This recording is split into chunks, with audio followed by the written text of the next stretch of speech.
चलिए ध्यान दीजिए, आज हम लोग का जो टॉपिक है आज तो थोड़ा विस्तृत है। फिजिक्स में हम लोग को आज सबसे पहले फिजिक्स देखेंगे। फिजिक्स में प्रीवियस क्लास में हम लोग पढ़ चुके थे मोशन, गति, तो उसका पीवाईक्यू केवल बच गया था, हम अपने स्तर से कर लिए थे। दरोगा का प्रीवियस ईयर का क्वेश्चन हम लोग इसमें देख लेंगे। नया आज हम लोग लेसन चलेंगे। एक का नाम होगा वर्क, एनर्जी एंड पावर, और दूसरे का नाम होगा ग्रेविटेशन, गुरुत्वाकर्षण। इसमें पीवाईक्यू बाकी तमाम चीज पूरे डिटेल हम लोग इसमें करेंगे। तो इतना पढ़ के रखे हैं सबको ना, कार्य, ऊर्जा, शक्ति, गुरुत्वाकर्षण, ये सब पढ़ के रखे होंगे। तो आपको वीडियो वगैरह सब प्रोवाइड है कि उसको बढ़िया से देख लीजिए। इसके बाद हिस्ट्री में भी हम लोग का पिछले क्लास में पढ़ लिए थे महाजनपद और मौर्य काल, बौद्ध धर्म, जैन धर्म। इसमें भी पीवाईक्यू नहीं करवाए थे, तो आज करवाएंगे। इसके साथ आज हम लोग वर्क करेंगे किसमें, मौर्योत्तर पे, और किस पे, गुप्त पे। इसके बाद तब आज तीसरा विषय, इसलिए आज हमने टाइम विशेष बढ़ा दिया है आपको, ज्योग्राफी भी हम लोग आज वर्क करें। ज्योग्राफी जस्ट आज स्टार्ट कर देंगे, अक्षांश, देशांतर, बस आज ये बेसिक हो जाएगा। फिर अगले दिन पर्वत, पठार, नदी, फिर उसको डिटेल करते जाएंगे। तो हम लोग इस आराम से चल रहे हैं कि ताकि आपको पूरा बात क्लियर होते जाए। चलिए सबसे पहले बारी आ रही है पीवाईक्यू का। गति से पिछले आपके दरोगा में जो भी क्वेश्चन पूछे गए हम लोग पहले उस पे चल रहे हैं। तो देखिए पहला क्वेश्चन आपके लिए है, यह क्वेश्चन बिहार दरोगा में 22 में पूछा हुआ क्वेश्चन है। क्वेश्चन क्या है, पढ़िए। v वेग से गतिमान वस्तु की गतिज ऊर्जा k है। यदि वेग को प्रारंभिक वेग का 1/3 गुना कर दिया जाए तो गतिज ऊर्जा क्या होगा। अब देखो क्वेश्चन, ये तो समझ रहे होगे कि दरोगा में भी एक अच्छे लेवल का क्वेश्चन पूछ रहा है, दरोगा का ही प्रश्न। तो हम लोगों को ये समझना है सबसे पहले कि गतिज ऊर्जा का फार्मूला क्या होता है, हाफ mv²। ये तो हम लोग को मालूम। तो जब यह हाफ mv² है तो v वेग है, तो इसका काइनेटिक एनर्जी k। कहता है कि यदि वेग को प्रारंभिक वेग का 1/3 कर दिया जाए, यानी अब हमारा हाफ वैसे ही है, m वैसे ही है, वेग को 1/3 किए तो v/3 का स्क्वायर होगा। तो बोलो 3 गुना 3 9, ये 9 ऊपर है कि नीचे, नीचे, तो इसको 1/9 हाफ mv² लिख सकते। और हाफ mv² को हम लोग क्या कह रहे हैं, k, यानी k/9 इसको हम लोग कह सकते। और बिल्कुल सही आंसर क्या हो गया, बी। धीरे धीरे और फास्ट बनिए। फास्ट क्या करना है, परीक्षा में सोचना है कि काइनेटिक एनर्जी हाफ mv² होता है, वेग को 1/3 किए तो 1/3 का स्क्वायर 1/9, 1/9 गुना, आंसर हो। बोलो फास्ट बनाने में आ गया ना सबको। तो ये चीज आपको मेन समझना था। इसी क्वेश्चन को हम अगर मूवमेंट देते हैं, देखते हैं कितने बच्चे के पास बुद्धि ठीक। कोई वस्तु 2v वेग से गतिमान है तो गतिज ऊर्जा k है। यदि वेग को भी कर दिया जाए, गुना उना हटा दिए, तो गतिज ऊर्जा क्या होगी। रफ करके बता दो, अगर सही बताया तो समझेंगे बुद्धि ठीक है। हमको तो आशा नहीं लग रहा। एकदम लिखा हुआ है, 2v वेग से गतिमान वस्तु की गतिज ऊर्जा k है। यदि वेग को प्रारंभिक सब हटा दिया, यदि वेग को भी कर दिया जाए तो गतिज ऊर्जा क्या हो। इतना टाइम लगेगा, टाइम ओवर, खत्म हो गया। हाँ, और क्या, अरे नालायक, वही हम चेक कर रहे थे कि लोग बुद्धि है कि नहीं। बोलो 2v से कितना किए हैं, भी, तो दुगना किए हैं कि आधा, आधा, तो आधा का स्क्वायर 1/4 गुना k/4, आंसर। तुम लोग कलम चला रहा है, हम जान के बोले कि जरा रफ करो, तो कई लोग कलम चला रहा। हम वही चेक कर रहे थे कि एकदम फिजिक्स लाइक बुद्धि इन लोग डेवलप किया कि नहीं। तुम लोग को केवल देखना है इनिशियल एंड फाइनल में चेंजिंग क्या है। वेग में जो चेंजिंग होगा उसके स्क्वायर में चेंजिंग होगा। 2v से भी किया तो आधा किया है, आधा से गुना करेंगे तो भी हो जाएगा, और इसीलिए आधा का स्क्वायर किए तो 1/4 हो गया, k/4 सही आंसर हो गया। क्लियर है ना सबका। आपको एकदम फास्ट लगना चाहिए कि आप फिजिक्स बना रहा है। दूसरा क्वेश्चन खूब बढ़िया से सुनोगे। क्वेश्चन क्या है, अच्छे से पढ़े। गाड़ी में ब्रेक गाड़ी में ब्रेक लगने पर किस कारण से यात्री आगे की ओर झुकता है? जल्दी बोलो। ऑनलाइन में भी आंसर लिखते जाना, इन्हें कि सब मटिया के खाली सत्यनारायण स्वामी की कथा नहीं सुनू। आंसर लिखेगा जो ऑनलाइन में भी पढ़ रहा है, उससे हमको मालूम चलेगा कि क्या लक्षण चल रहा है। बोलिए, गाड़ी में ब्रेक लगाने पर यात्री आगे झुक रहा है, किसके कारण से? बिल्कुल सही आंसर है, जड़त्व।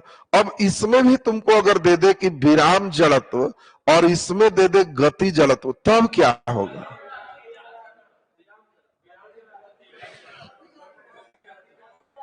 जड़त्व तो मार दिया, ये हल्का था, अब गति जड़त्व होगा।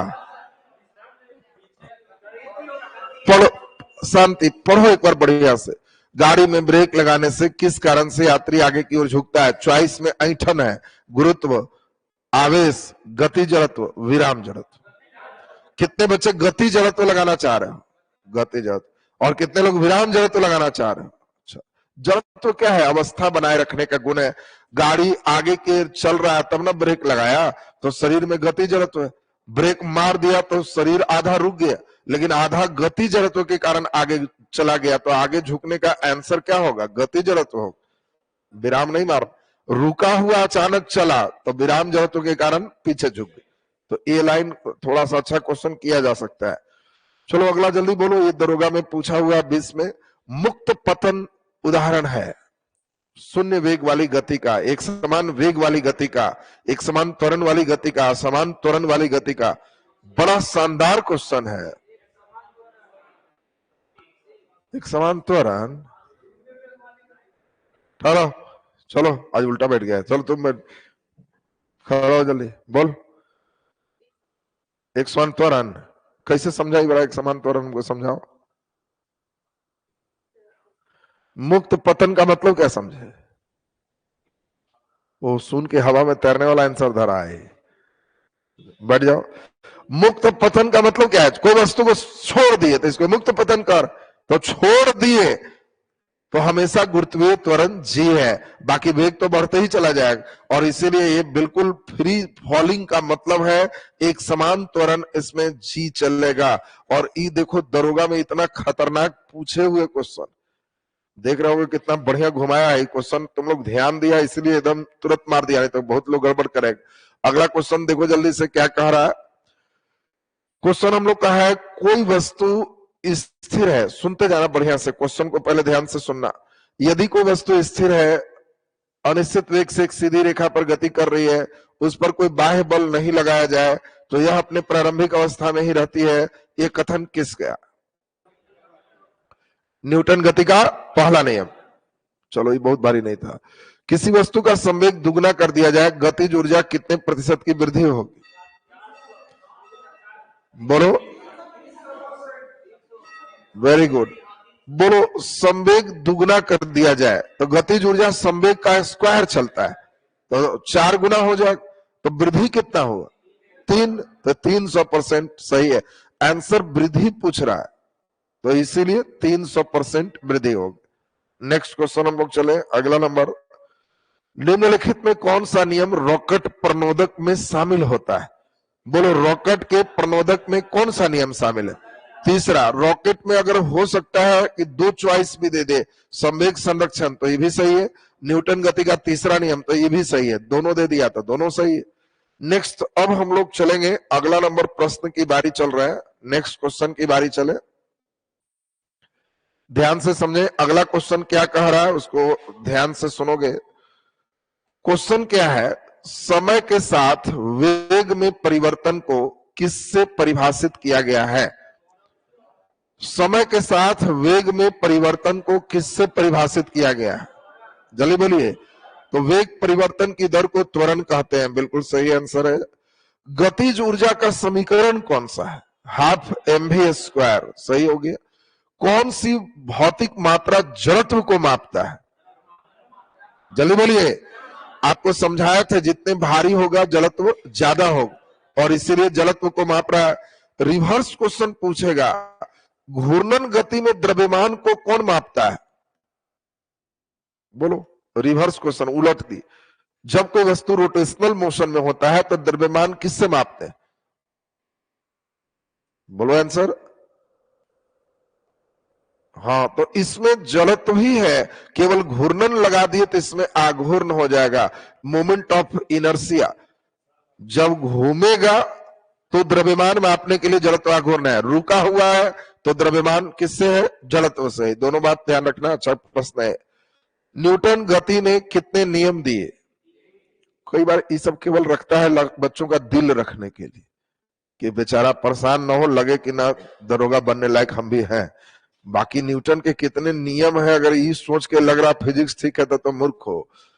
ये क्वेश्चन देखो 23 में आया है, एकदम ताजा क्वेश्चन, तुम ही लोग जिसमें निकले हो। तो ये क्वेश्चन है एकदम, हमने बोला है कि एकदम लेटेस्ट से जोड़ देना है। बीपीएससी जो एकदम इस साल लिया है, एकदम 69वीं तक का क्वेश्चन आपको अपडेट करेंगे, इसलिए एकदम रिसेंट से जुड़ेंगे। क्वेश्चन है, विस्थापन दूरी का अनुपात क्या होता है? तो हम लोग सीखे थे कि विस्थापन और दूरी का अनुपात, पहले कौन है? विस्थापन, फिर कौन है? दूरी। दूरी हमेशा कम होता है कि ज्यादा? ज्यादा। इसीलिए दूरी ज्यादा है तो नीचे ज्यादा है, तो वैल्यू 1 से कम होगा, और बिल्कुल सही आंसर ए। अच्छा, बराबर हो सकता है, वेरी गुड। तो अब बहुत ही बढ़िया आपने समझा। यहां पर अगर उसी रास्ते पे चलेंगे तो दूरी विस्थापन बराबर भी हो सकता है, और इसीलिए 1 से कम और 1 के बराबर इतना घुमाया था इस बार के दरोगा में, और बिल्कुल सही आंसर आपका हो गया डी। एक ये भी दरोगा में था, और देख लो क्वेश्चन कितना खतरनाक था। एक समान वृत्तीय गति में कौन स्थिर नहीं रहता है? वो स्थिर रहता है। क्या स्थिर रहता है? अब देख रहा है कितना हाई लेवल का क्वेश्चन था इस बार, ये तो तुम लोग पार लगा दिया है। अच्छा, एक समान वृत्तीय गति में क्या स्थिर रहता है? तो आपको हमने बताया है कि इसमें सदिश राशि चूंकि दिशा बदल रहा है ना जी, हमेशा एक चीज समझना, त्वरण वही है, त्वरण वही है, त्वरण वही है, वेग का परिवर्तन तो वही, लेकिन डायरेक्शन के कारण आपको सीधा एक ही चीज समझना, सर्कुलर में केवल अदिश राशि ही स्थिर हो सकता है। कोई भी सदिश अगर हो गया तो उसका चूंकि सदिश में मान भी होता है, डायरेक्शन भी होता है, इसी कारण से वो कंटिन्यू चेंज हो जाएगा। मान हो सकता है, त्वरण का मान कहेगा तो बराबर, लेकिन डायरेक्शन के कारण अगर त्वरण हमको दिया है, संवेग दिया है, वेग दिया है, तीनों कैसा राशि? सदिश। इसीलिए चुपचाप चुन लेना है इसमें आदेश। बात समझ में आ गई सबको ना? अब इसमें एक प्रश्न तो आपने देखा, पिछले दिन हम लोग इस पर ऐसे अच्छा वर्क कर लिए थे। चलो नेक्स्ट क्वेश्चन हम लोग देखें। एक फिर क्वेश्चन है, ये भी एकदम ताजा तुम ही लोग वाला है। दूरी समय ग्राफ का ढाल क्या देता है? तो आपको मालूम है कि ये दूरी है, ये समय है, ढाल का मतलब दूरी बटे समय, और दूरी बटे समय क्या है? चाल। बिल्कुल सही आंसर। चलिए नेक्स्ट क्वेश्चन की बारी चल रहा है, अगला नंबर। अब यहां से वर्क एनर्जी एंड पावर अभी जस्ट शुरू होगा, और आपको इसमें आंसर देना है। चलो पहला क्वेश्चन पढ़ो। 100 वाट का बिजली का बल्ब 10 घंटा जले तो बिजली का खर्च क्या होगा? ये बीपीएससी में पूछा हुआ क्वेश्चन। पहले मैं समझा दूं, थोड़ा सा कंसेप्ट भी देते चले ताकि कहीं दिक्कत ना रहे। आपको सबसे पहले ये समझना है, किलो वाट घंटा, इसी को एक यूनिट का बिल कहते, इस यूनिट को ही इकाई कहते हैं। यूनिट का हिंदी नाम क्या है? इकाई। एक यूनिट का मतलब होता है 1 किलोवाट घंटा, और इसमें 3.6 गुने 10 के पावर 6 जूल ऊर्जा का कंजम्पशन। कभी कभी उल्टा दे देगा कि 1 यूनिट के बिल में कितना एनर्जी कंजम्पशन होता है, तो 3.6 गुने 10 के पावर 6 जूल इतना एनर्जी का कंजम्पशन है, तो 1 यूनिट। अब यानी हम लोग को चाहिए किलो वाट घंटा।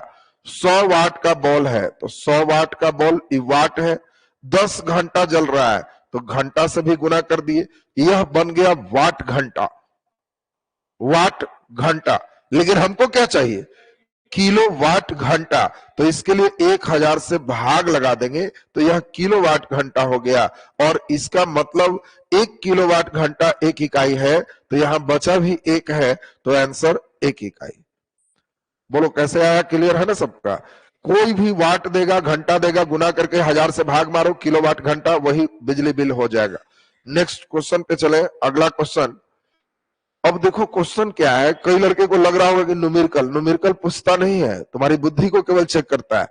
5 किलो के एक टेबल पर खींचने के लिए एक कमानीदार तराजू है और उस पर 20 न्यूटन का पठन अंकित हो रहा है, तो कमानीदार तराजू पर लगने वाले बल का मान क्या है? 20 न्यूटन इधर है तो 20 न्यूटन उधर भी है, और इसीलिए सिर्फ 20 न्यूटन का 20 न्यूटन, ये सब खाली दिन काटने के लिए दिया था। अरे तराजू पर तीसरा नियम है, ये क्रिया के बराबर विपरीत प्रतिक्रिया, क्रिया में 20 न्यूटन तो प्रतिक्रिया में 20 न्यूटन। ये खाली ये सब दे के और हड़काया कि लड़का थर्ड लॉ नहीं समझ, नहीं तो न्यूटन लिख देंगे तो पक्का मार देगा। अब थर्ड लॉ का क्वेश्चन सोचो कितना अच्छा से पूछ दिया, ठंडे ठंडे गलती कराने का पूरा चांस रखा। 40 क्या कर रहा है? जितना एक्शन उतने रिएक्शन, इधर से 20 वाट उधर से भी 20 वाट, ये नहीं करना है कि 40 हो गया।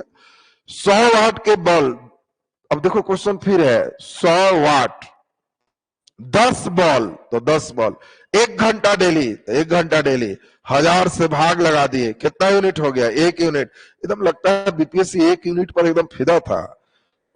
चलो अगला ये भी देखो, बीपीएससी में ही क्वेश्चन पूछा है, ये तो हम समझते हैं। अपने से वर्क करो, जल्दी से आंसर बताओ, इसको अपने से वर्क करो, सारे बच्चे के अपने से आंसर करना है। सर्कुलर वाला फिर से एक बच्चे पूछ रहे हैं, सर्कुलर में कुछ नहीं करना, सदिश राशि में चूंकि वृत्तीय में दिशा बदलेगा इसलिए वो बदलते रहेगा, अदिश राशि आंसर हो जाएगा जो नहीं बदलेगा। ऑनलाइन भी देख रहे हैं, और कोई समस्या रहे तो बीच बीच में हम लोग करते रहेंगे, आपकी बात सभी ऑनलाइन का भी देखेंगे। बनाया साहब? चलिए बहुत ही सुंदर। 9 यूनिट, दूसरा नंबर बिल्कुल सही, बोलो जल्दी से। 60 वाट का इलेक्ट्रिक बल्ब, तो पहले हम लोग लिखेंगे 60 प्रतिदिन 5 घंटा तक गुना क्या होगा 5, 30 दिन तक गुना क्या होगा 30/1000। हम लोग इसमें काट दिए और यही हो गया 9 वाट, 9 किलोवाट घंटा, 9 यूनिट का बिल, बिल्कुल सही आंसर है। चलो अगला जल्दी बोलो, यदि बल को न्यूटन में और दूरी को मीटर में प्रदर्शित किया जाए तो कार्य को किसमें प्रदर्शित करेगा? देख रहे कैसे हड़काया कैसे जाता है, बीपीएससी से सीखो। अरे बल को न्यूटन में, तो बल का ऐसा ही मात्रक न्यूटन, दूरी को मीटर में, दूरी का ऐसा ही मात्रक मीटर है, तो कार्य का ऐसा ही मात्रक क्या है? जूल है। इसको कैसे पूछा है जो देखो, पूछे का तरीका देखो, खाली हड़काया कि जो लड़का साइंस बैकग्राउंड का नहीं है वो बेचारा ही रटले है, कार्य का ऐसा ही मात्रक जूल है, रटे, लेकिन वो क्या करेगा देख के। हम लोग हिस्ट्री से ऑनर्स ना है, आर्ट्स से पढ़े थे, काका दिया नहीं बन रहा, तो अब इसमें कैसे पूछा है तो खाली शैतानी किया है, इसको शैतानी को समझना था। बीपीएससी का नेक्स्ट क्वेश्चन हम लोग चले, पहले बीपीएससी के सारे प्रश्न चल रहे हैं, ज्यादा संभावित है कि सेटर बीपीएससी से उठा के प्रसन्न हो जाएगा कि हम बीपीएससी का पूछे हैं दरोगा में, तो चूंकि पुराना पूछ चुका है ना, इसलिए आपके लिए बहुत बढ़िया प्रश्न माना जाएगा। बिजली खपत का बिल किसके मापन पर आधारित होता है? बिजली बिल किस पर आधारित है? वाटेज, वोल्टेज, ओम, एम्पियर, एक से ज्यादा, बोलो। हाय रे नालायक, ई लक्षण आ गया तुम लोग। अरे अभी जस्ट समझाया कि बिजली का खपत किलोवाट घंटा में होता है, अभी जस्ट पढ़े हो, या वाट भी रहे और समय भी रहे तो गुना से हो सकता है। पहला नंबर में क्या दिया है? वाटेज माने वाट लिखल है, कोई लड़का हिंदी माध्यम है और सोच रहा है कि ये तो नहीं होगा, अरे वाटे लिखल है, ये तो पक्का होगा, इसी से तो बिजली बिल उठता है। वोल्टेज, इससे कोई लेना देना नहीं है। ओम, कोई लेना देना नहीं है। एम्पियर, कोई लेना देना नहीं है, समय रहता तो हो जाता, केवल एक आंसर। अगला क्वेश्चन, और तुम लोग क्या है, ये छाटिए के चल रहा था, वाटेज ही तो नहीं होगा। अरे हिंदी माध्यम वाला के कब क्या प्रोनाउंसिएशन कर देगा वही जानता है, तो इसीलिए हाँ आपको ध्यान रखना था, वाटेज मीन्स यहाँ वाट समझना था। चलिए नेक्स्ट क्वेश्चन, डायनमो किस ऊर्जा को किस में बदलता है? जल्दी से, डायनमो यांत्रिक ऊर्जा को विद्युत ऊर्जा में। चलो बोलो, टरबाइन डायनमो से बिजली प्राप्त करने में किस ऊर्जा को विद्युत ऊर्जा में परिवर्तित करते हैं? बोलो। देख रहा, टरबाइन या डायनमो से बिजली प्राप्त करना है, किस ऊर्जा को विद्युत ऊर्जा में बदलते हैं? यांत्रिक ऊर्जा को विद्युत ऊर्जा में बदलते हैं। यांत्रिक ऊर्जा नहीं दिया है, उसी का अंग्रेजी मैकेनिकल एनर्जी है, और कितना प्यार से उसको ऐसे लिख दिया। ये लड़के बेचारे मैकेनिकल एनर्जी छोड़ दे, हिंदी माध्यम को तंग करने के लिए एक उपाय है, ये अंग्रेजी को ही हूबहू लिख दी। तो ये भी आपको एक ध्यान रखना था। जल्दी नेक्स्ट क्वेश्चन, विद्युत मोटर में लाइन देंगे और घूमेगा तो विद्युत ऊर्जा यांत्रिक ऊर्जा में, तो सही आंसर तीसरा। विद्युत ऊर्जा गति में परिवर्तित होती है तो, बोलो इलेक्ट्रिक कार से चलेंगे तो क्या ऊष्मा निकलेगा? अरे डीजल और पेट्रोल से चलेंगे तो इंजन गर्म हो, जब हम इलेक्ट्रिक से चल रहे हैं तो इंजन नहीं है तो गर्म क्या होगा? कुछ नहीं होगा। तो ये खाली यही दे रहा है कि विद्युत ऊर्जा से गति चल रहा है, तो कहना कि तो ऊष्मा हानि नहीं होगी। पेट्रोल डीजल वाला में सलेंसर गर्म होगा, इलेक्ट्रिक वाला में खोजो सलेंसर, ई रिक्शा में जाके खोजना कि सलेंसर कहाँ है, मिलेगा? नहीं मिलेगा। तो इसीलिए आंसर ए था, और ये बड़ा बढ़िया से इस क्वेश्चन को दे दिया। पंखे की रफ्तार किस पर निर्भर करता है? पंखा के स्पीड, परीक्षा में हवे खाते रह जाएगा, बोलो जल्दी से। वोल्टेज पर, बिल्कुल सही आंसर है, वोल्टेज अच्छा है तो अच्छा स्पीड होगा। चलिए गुरुत्वाकर्षण की बात चले, बहुत ही शानदार क्वेश्चन है। लिफ्ट में खड़े हैं, लिफ्ट के फर्श पर आपके भार द्वारा लग रहा बल, बोलो लिफ्ट के 9.8 मीटर पर सेकेंड स्क्वायर के त्वरण ऊपर जाते समय शून्य हो जाएगा, इतना से नीचे आते समय शून्य हो जाएगा, इतना के त्वरण से किसी भी दिशा में जाते समय शून्य हो जाएगा। लिफ्ट के त्वरण की दर बदलने से प्रभावित नहीं होगा। ये लिफ्टे वाला है, लेकिन अच्छा क्वेश्चन है, एक बार बढ़िया से पढ़ो तो चॉइस देखें कितने बच्चे सही करते हो। बढ़िया से एक बार चॉइस पढ़ो, ई वाला बताओ ऑनलाइन का बच्चा, तब समझेंगे कि सही है। ये भी नहीं कि हम दे रहे हैं, ई वर्षों पूर्व 46वीं बीपीएससी में पूछा हुआ, अभी 70वीं चल रहा, तो सोच लो 46वीं का लेवल क्या रहा है, जो अभी तुम लोग को इतना साल के बाद भी सोचना पड़ रहा। चलो सोचना बंद करो अब। कितने बच्चे को ये लग रहा है? ये लग रहा है, अच्छा। बी लग रहा, सी और डी। अरे नालायक, कितना गलती कर रहा है तुम लोग। पिछला दिन तुमको समझाए थे कि लिफ्ट एक समान वेग से ऊपर जाएगा तो भार में कोई चेंज नहीं, एक समान वेग से नीचे आएगा भार में कोई चेंज नहीं, त्वरण से ऊपर जाएगा भार बढ़ेगा, त्वरण से नीचे आएगा भार घटेगा। लिफ्ट की रस्सी टूट जाएगी तो त्वरण का मान जी के बराबर होगा और भार 0 हो जाएगा। यही दिया है, लिफ्ट जी से ऊपरे जाए, ऊपरे जाने से 0 नहीं होता है। फिर कह रहा है कि लिफ्ट जी से नीचे आए तो भार शून्य हो जाएगा, तो बिल्कुल सही आंसर है। ये कह रहा है कि जी से अगर ऊपर भी जाएगा नीचे भी आएगा तब भी शून्य होगा, नहीं, सिर्फ नीचे में शून्य होगा। पिछले दिन वाला ही क्वेश्चन को खाली जी नहीं लिख के 9.8 दे दिया कि लड़के हड़क के छोड़। इतना हल्का क्वेश्चन था, बुद्धि को एकदम बढ़ाएगा। बोलो क्वेश्चन क्लियर है ना सबका? कंसेप्ट को मैंने समझना था कि बहुत अच्छा प्रश्न पूछा गया था। चलो जल्दी बोलो, एक पत्थर को चांद के सतह से धरती पर लाया जाता है, तो लाओ जल्दी से बताओ। पत्थर को चांद से पृथ्वी पर लाया जाता है, क्या होगा? वेरी गुड, बहुत ही सुंदर। पत्थर को चांद से पृथ्वी पर लाएंगे, तो बोलो चांद से धरती पर ला रहा है तो भार तो बदलेगा लेकिन द्रव्यमान नहीं बदलेगा। द्रव्यमान बदलेगा, गलत। भार बदलेगा, द्रव्यमान नहीं, तो बिल्कुल सही आंसर है। नेक्स्ट क्वेश्चन हम लोग चलते हैं। ऊंचे मीनार से मुक्त रूप से गिरते हुए वस्तु का गति बराबर होता है, त्वरण बराबर होता है, हमेशा क्या बराबर होगा? त्वरण बराबर होगा, जी कभी चेंज नहीं करता। एक चिड़िया एक तार के पिंजरे में बैठी है जो स्प्रिंग तुला पे लटक रहा है। यदि चिड़िया पिंजरे के अंदर उड़ना शुरू कर दे तो स्प्रिंग तुला की माप बीपीएससी में ये पूछ चुका है, एसओ में 2016 का क्वेश्चन। पहले क्वेश्चन सुन लो। एक पिंजरा में पक्षी है, पिंजरा बना हुआ है तार का, बने सब गैपिंग। अब कह रहा है कि तराजू पर लटकाए तो तोता सहित आया 8 किलो, तोता पिंजरा 8 किलो।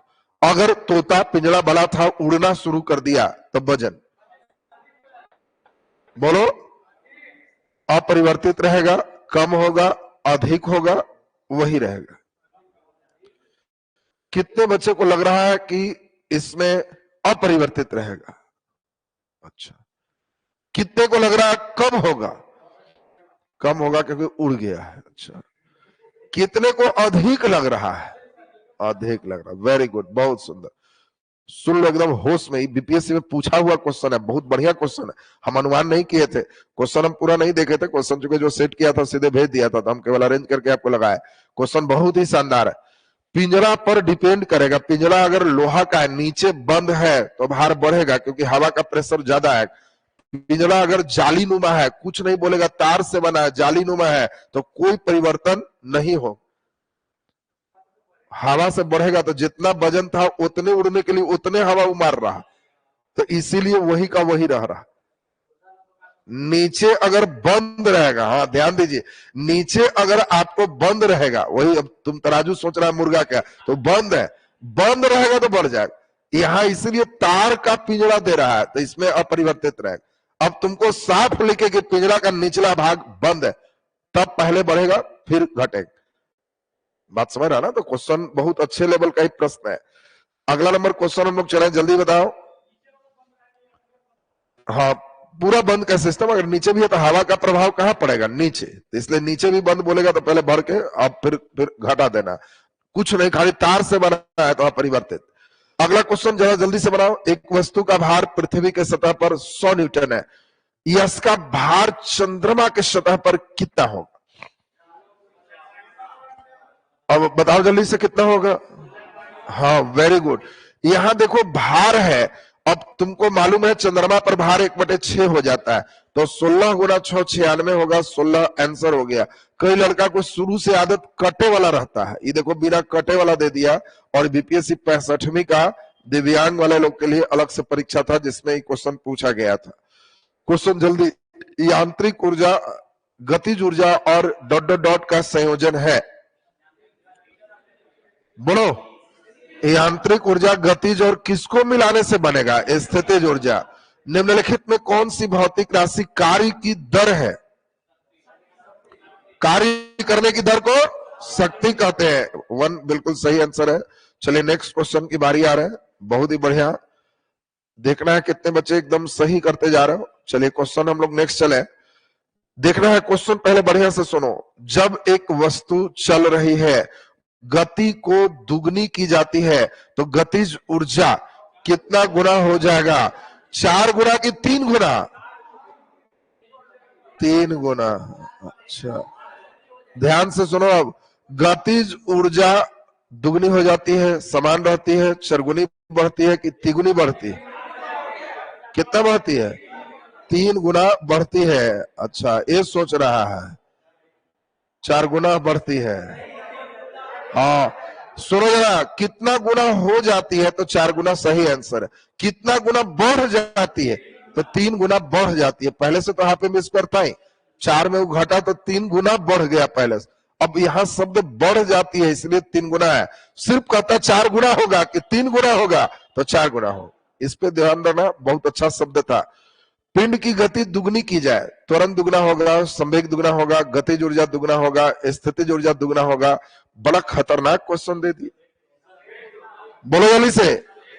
पिंड की गति वेग दुगना कर दे तो त्वरण दुगना होगा। क्या सही है जी? संवेग दुगना होगा। संवेग का फॉर्मूला बोलो।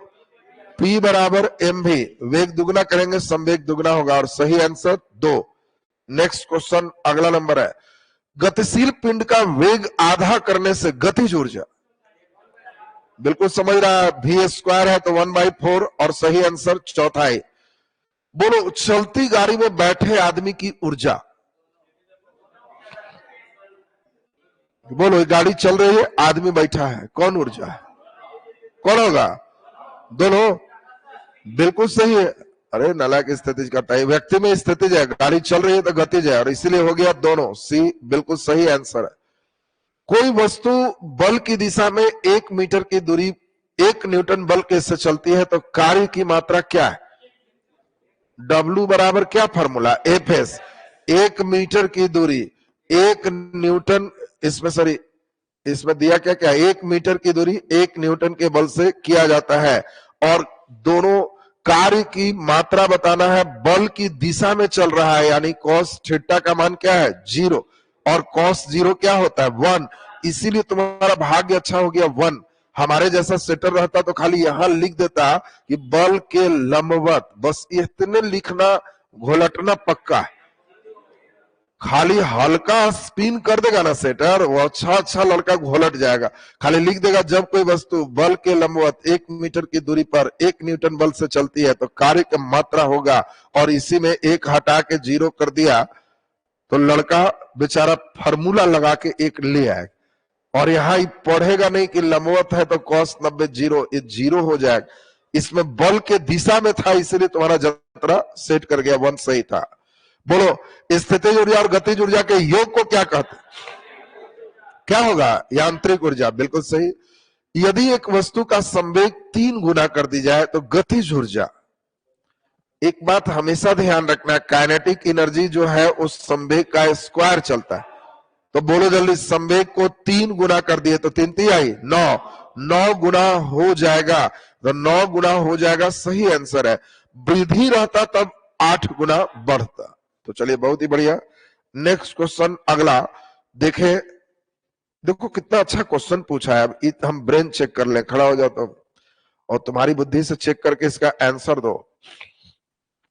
कोई नहीं बोलना, सिर्फ उसके लिए है। निम्नलिखित में किस मामले में किसी व्यक्ति के पास अधिकतम स्थितिज ऊर्जा होगी? ऑनलाइन वाले बच्चे आंसर दे सकते हैं, उनका देख रहे हैं। छत पर बैठा हुआ कि जमीन पर बैठा हुआ, एनर्जी सबसे ज्यादा कब होगा? छत पर बैठा हुआ। वेरी गुड, बैठ जाइए, बहुत ही सुंदर, बिल्कुल सही। स्थितिज ऊर्जा का फॉर्मूला क्या होता है? mgh। व्यक्ति कहीं भी होगा तो m वही है, g 10 वही है, h पर डिपेंड करे, और इसीलिए छत का मतलब हो गया कि भूमि पर तो कहना कम है, छत पर हाइट ज्यादा है, मेज पर कहना कि छत के नीचे मेज होगा, कुर्सी पर कहना कि तो और नीचे हो गया। सही आंसर छत। अब इसी में खाली बदमाशी कर देता, भूमि हटा के सभी में समान, तो कई लड़का समान वाला भी चल देता है कि भाई आदमी तो आदमी है। तो ध्यान ये रखना है कि हाइट के अनुसार से उसको चेंज करेंगे। नेक्स्ट क्वेश्चन जल्दी से हम लोग चलते हैं। अगला प्रश्न क्या कह रहा है, जरा खूब बढ़िया से इसको सोच के बनाओ। देखना है कितने बच्चे इसको सही करते हो, पहले ध्यान से पढ़ो। 2 असमान परिमाण वाले पिंडों की गतिज ऊर्जा समान है। अब इस क्वेश्चन को तो मुझे नहीं लगता है तुम लोग सही कर पाओ, ये तुम लोग रेंज से ऊपर का है, लेकिन अगर बना दिया तो समझेंगे कि बुद्धि सही है। सही में दरोगा का फाइनल रिजल्ट 4 है, तो लेवल इतना पहुंचना पड़ेगा। खाली दिन कटुआ वाला सेट बना बना के खाली पकाएगा तो उससे नहीं हो। एकदम अच्छे अच्छे प्रश्न तुमसे बनने चाहिए कि हाँ सर उस लेवल को हम पहुंचे। पढ़ो पहला क्वेश्चन। 2 असमान परिमाण वाले पिंड है, असमान उसका भार है अलग अलग, इसकी गतिज ऊर्जा समान है, गतिज ऊर्जा समान है, तो भारी परिमाण वाले पिंड का संवेग कम होगा, संवेग अधिक होगा, हल्के परिमाण वाले के बराबर होगा, और इसमें गति अधिक होगी। अच्छा ये बताओ, पहले हम लोग बढ़िया से सोचते हैं, ठंडे दिमाग से सोचते हैं। अलग अलग परिमाण वाले पिंड है, हमने मान लिया m बराबर 1 है, मान लिया, तो बोलो इसका काइनेटिक एनर्जी क्या होगा? Half m v square.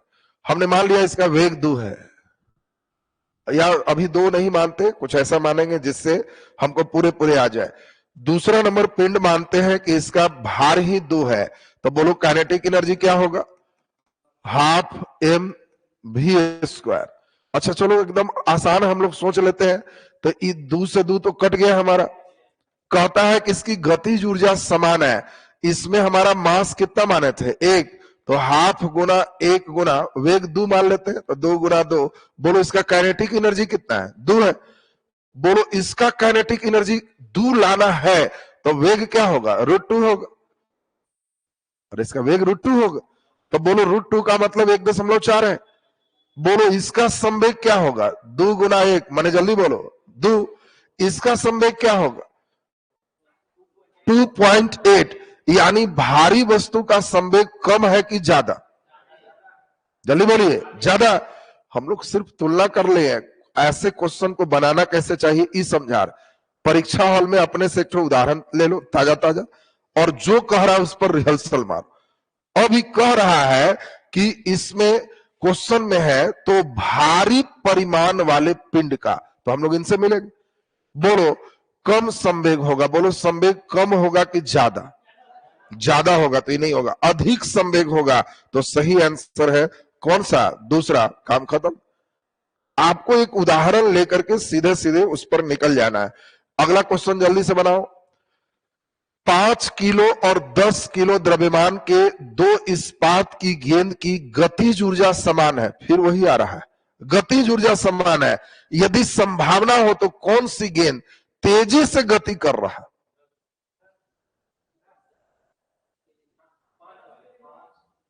Question देख रहा कैसे मार रहा है वाइब्रेशन। ये वाइब्रेशन वाला क्वेश्चन है, ये जब तक बुद्धि नहीं लगाएगा नहीं होगा। फिर वही क्वेश्चन है नालायक, तुम लोग भट्ठा बैठा के रख देता है नालायक। अभी जस्ट देखो तो हल्का वाला कितना था? 1, भारी वाला का 2, गतिज ऊर्जा समान था तो इसका वेग क्या है? 2, इसका वेग क्या है? 1.5। तो ज्यादा कौन था? हल्का वाला का वेग ज्यादा होगा तब तो गतिज ऊर्जा बराबर होगा। संवेग पूछे तब ना तुम्हारा जतरा बन गया था, और इसमें संवेग नहीं पूछ रहा है। क्वेश्चन को कितना अच्छा दिया है। 5 किलो 10 किलो के दो गेंद, गतिज ऊर्जा समान है, तो नेचुरल बात है कि हल्का वाला का वेग ज्यादा करोगे तब तो बराबर होगा। और इसीलिए क्वेश्चन कह रहा है कौन सी गेंद तेजी से गति कर रही है, तो आंसर क्या होगा? 5 किलो वाला बिल्कुल सही आंसर है। चलो बोलो कार्य किस पर निर्भर नहीं करता है? बोलो कार्य किस पर निर्भर नहीं करता है? एफ और इसके बीच के कोण पर, समय पर, बल पर, विस्थापन पर। इतना टाइम लगाएगा जी? बोलो जल्दी जल्दी। डब्ल्यू बराबर फॉर्मूला क्या होता है? F S cos theta. F पर, एस पर, कोण पर डिपेंड करेगा। सही आंसर संवेग पर। खत्म हो। ये सब एकदम फास्ट चलना चाहिए। चलो अगला नंबर जल्दी आंसर करो, देखे कितने बच्चे सही करते हो। जल्दी पढ़ो, जल्दी आंसर कीजिए। इधर ऑनलाइन में भी देखे।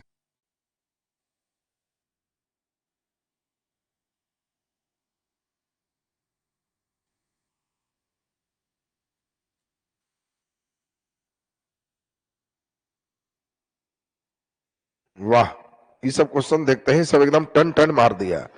सुनेगा ध्यान से। संवेग 20% बढ़ा दे, आपको समझाया हुआ है। वृद्धि जोड़ वृद्धि, जोड़ वृद्धि गुणा वृद्धि बटे 100। बस इसको काट दिए। 44% बिल्कुल सही आंसर है।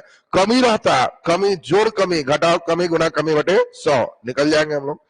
चलिए नेक्स्ट क्वेश्चन। अगला नंबर जरा देखें कितने बच्चे का सही हो पाता है। खूब बढ़िया से सोच के इसको सही करो। क्वेश्चन क्या कह रहा है जरा पढ़िए। पृथ्वी के गुरुत्वीय त्वरण का मान, तो आपको हम हमेशा समझाए हैं गुरुत्वीय त्वरण के सभी बात को समझो। न्यूनतम विषुवत रेखा पर, अधिकतम ध्रुव पर, 0 पृथ्वी के केंद्र पर। ये तो क्लियर है सबका। पढ़ो। पृथ्वी के गुरुत्वीय त्वरण का मान विषुवतीय वृत्त की अपेक्षा ध्रुवों पर अधिक होता है। सही है, तो बिल्कुल सही हो गया। पहला ही में हो गया तो नीचे पढ़ना ही नहीं है। तुल्यकालिक उपग्रह का परिक्रमण की अवधि क्या होती है? जल्दी बोलो। जो पृथ्वी के सापेक्ष घूमे उसको हम लोग कहते हैं भू स्थिर उपग्रह, उसी को तुल्यकालिक उपग्रह कहते हैं। और एक चक्कर लगाने में उसको भी कितना लगता है? 24 घंटा। बिल्कुल सही आंसर, 24 घंटा। एक पत्थर या धातु का पिंड सूर्य के चारों तरफ ऑर्बिट में घूम रहा है तो उसे क्या कहते हैं? देख लो, प्लेनेट माने होता है ग्रह, सूर्य के चारों ओर घूम रहा। एक धातु का पिंड सूर्य के चारों ओर घूम रहा है तो आप उसको क्या कहोगे? एस्टेरॉइड कहोगे, प्लेनेट कहोगे, सैटेलाइट कहोगे, कॉमेट कहोगे? ग्रह कहेंगे। अच्छा, कितने बच्चे को एस्टेरॉइड लग रहा है?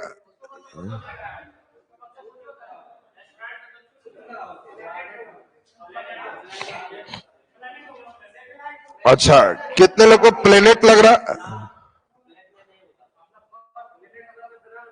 अच्छा अच्छा, अरे जो लग रहा पहले चलो। कितने को सैटेलाइट लग रहा?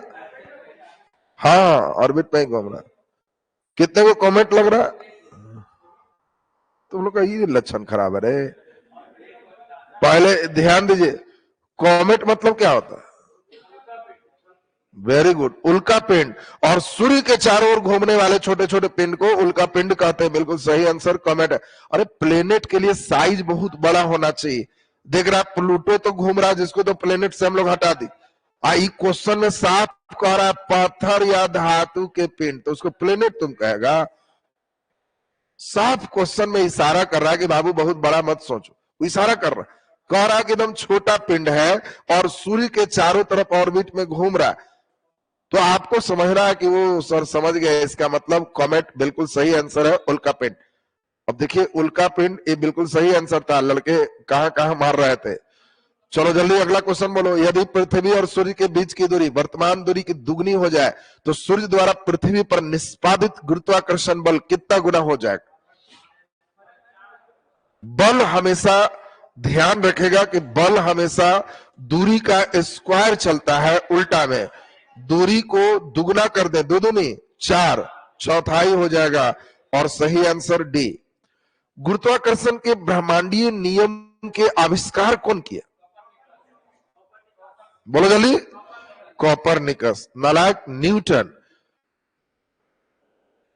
सुनेगा जरा ध्यान से। अगर तुमको कहेगा ग्रह गति का नियम कौन दिया? एक कोपरनिकस ग्रह गति का नियम, तो केपलर देना है। अगर तुमसे कभी भी क्वेश्चन देगा ग्रह गति का नियम, तो केपलर। सबसे पहले किसने कहा था कि सूर्य स्थित है ग्रह घूमते हैं? तो कोपरनिकस।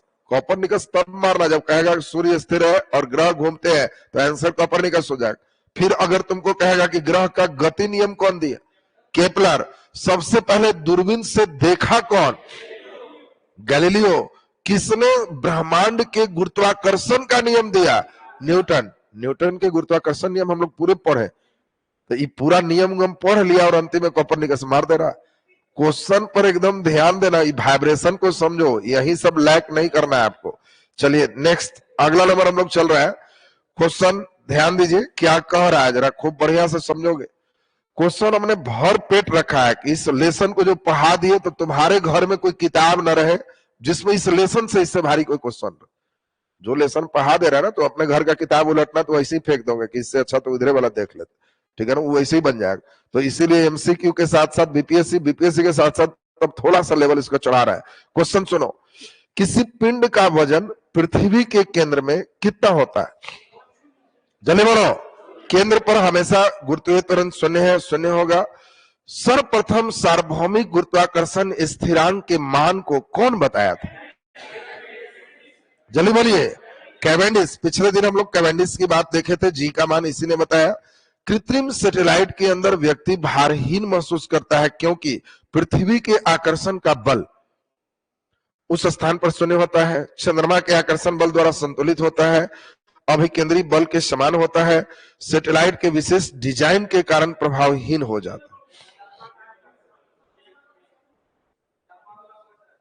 चंद्रमा वाला हो।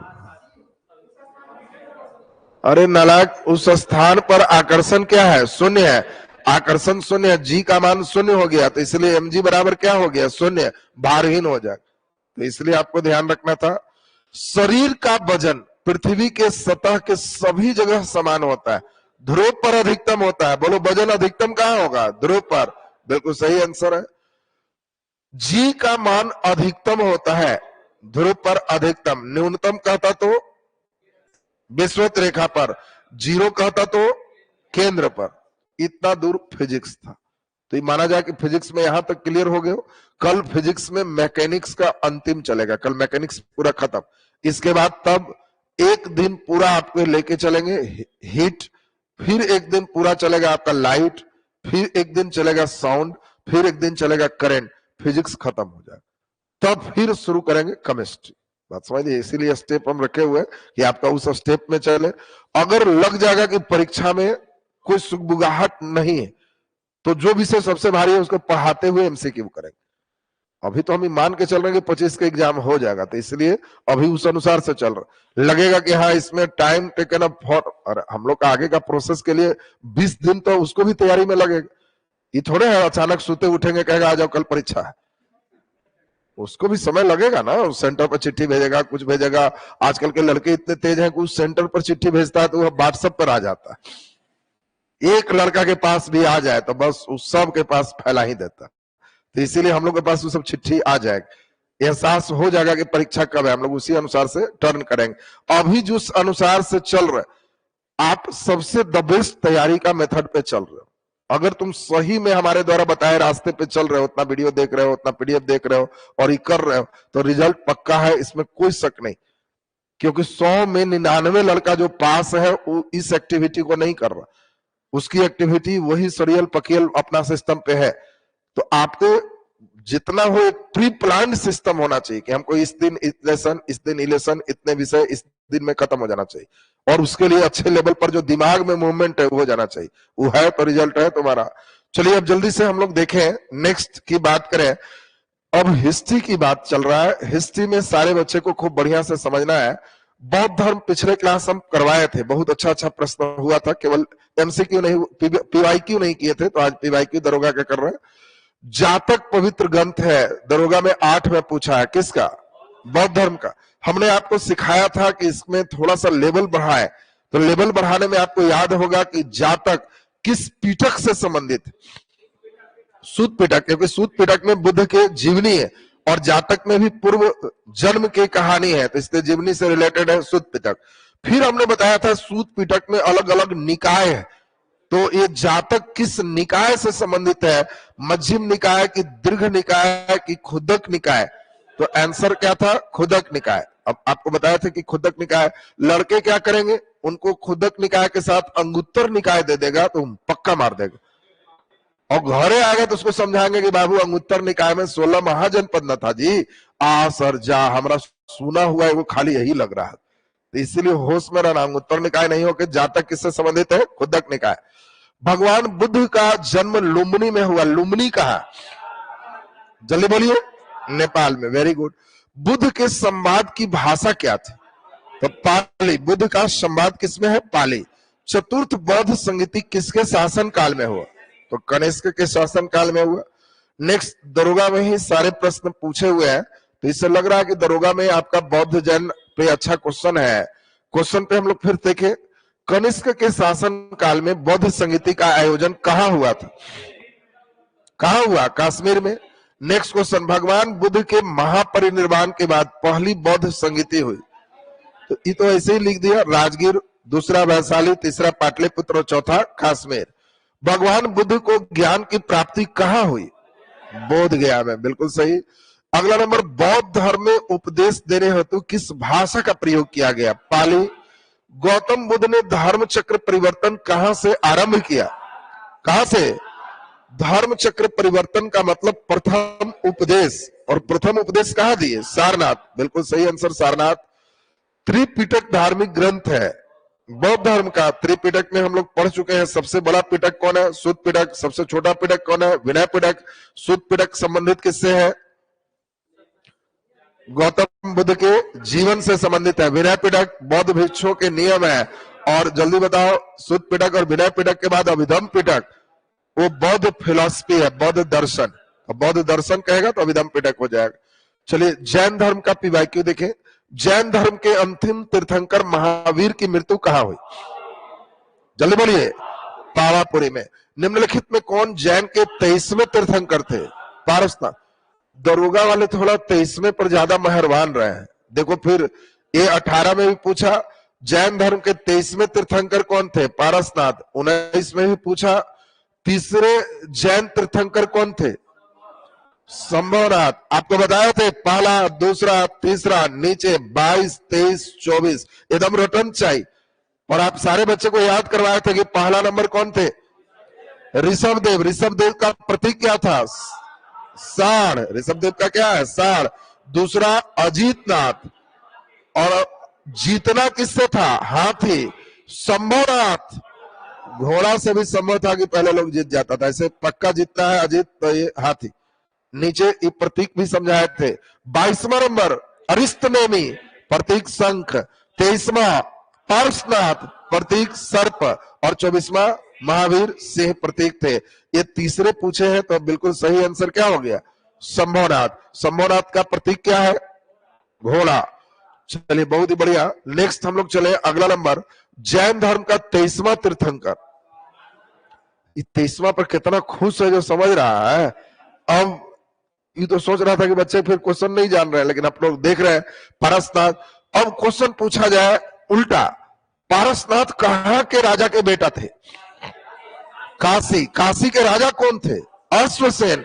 अश्वसेन का बेटा पारसनाथ है। तो इसका काशी से रिलेशन भी जान के चॉइस में दे देगा। मगध, अंग, इसमें दे दिया काशी, कौशल। अब लड़के बेचारे सोचेगा पारसनाथ कहां मारे, तो कई लड़का मगध मार देगा धांस, और कई अगर झारखंड लिख दिया तो वो मार देगा। तो आपको ध्यान रखना है कि काशी के राजा है कौन? अश्वसेन। उन्हीं के बेटे हो गए।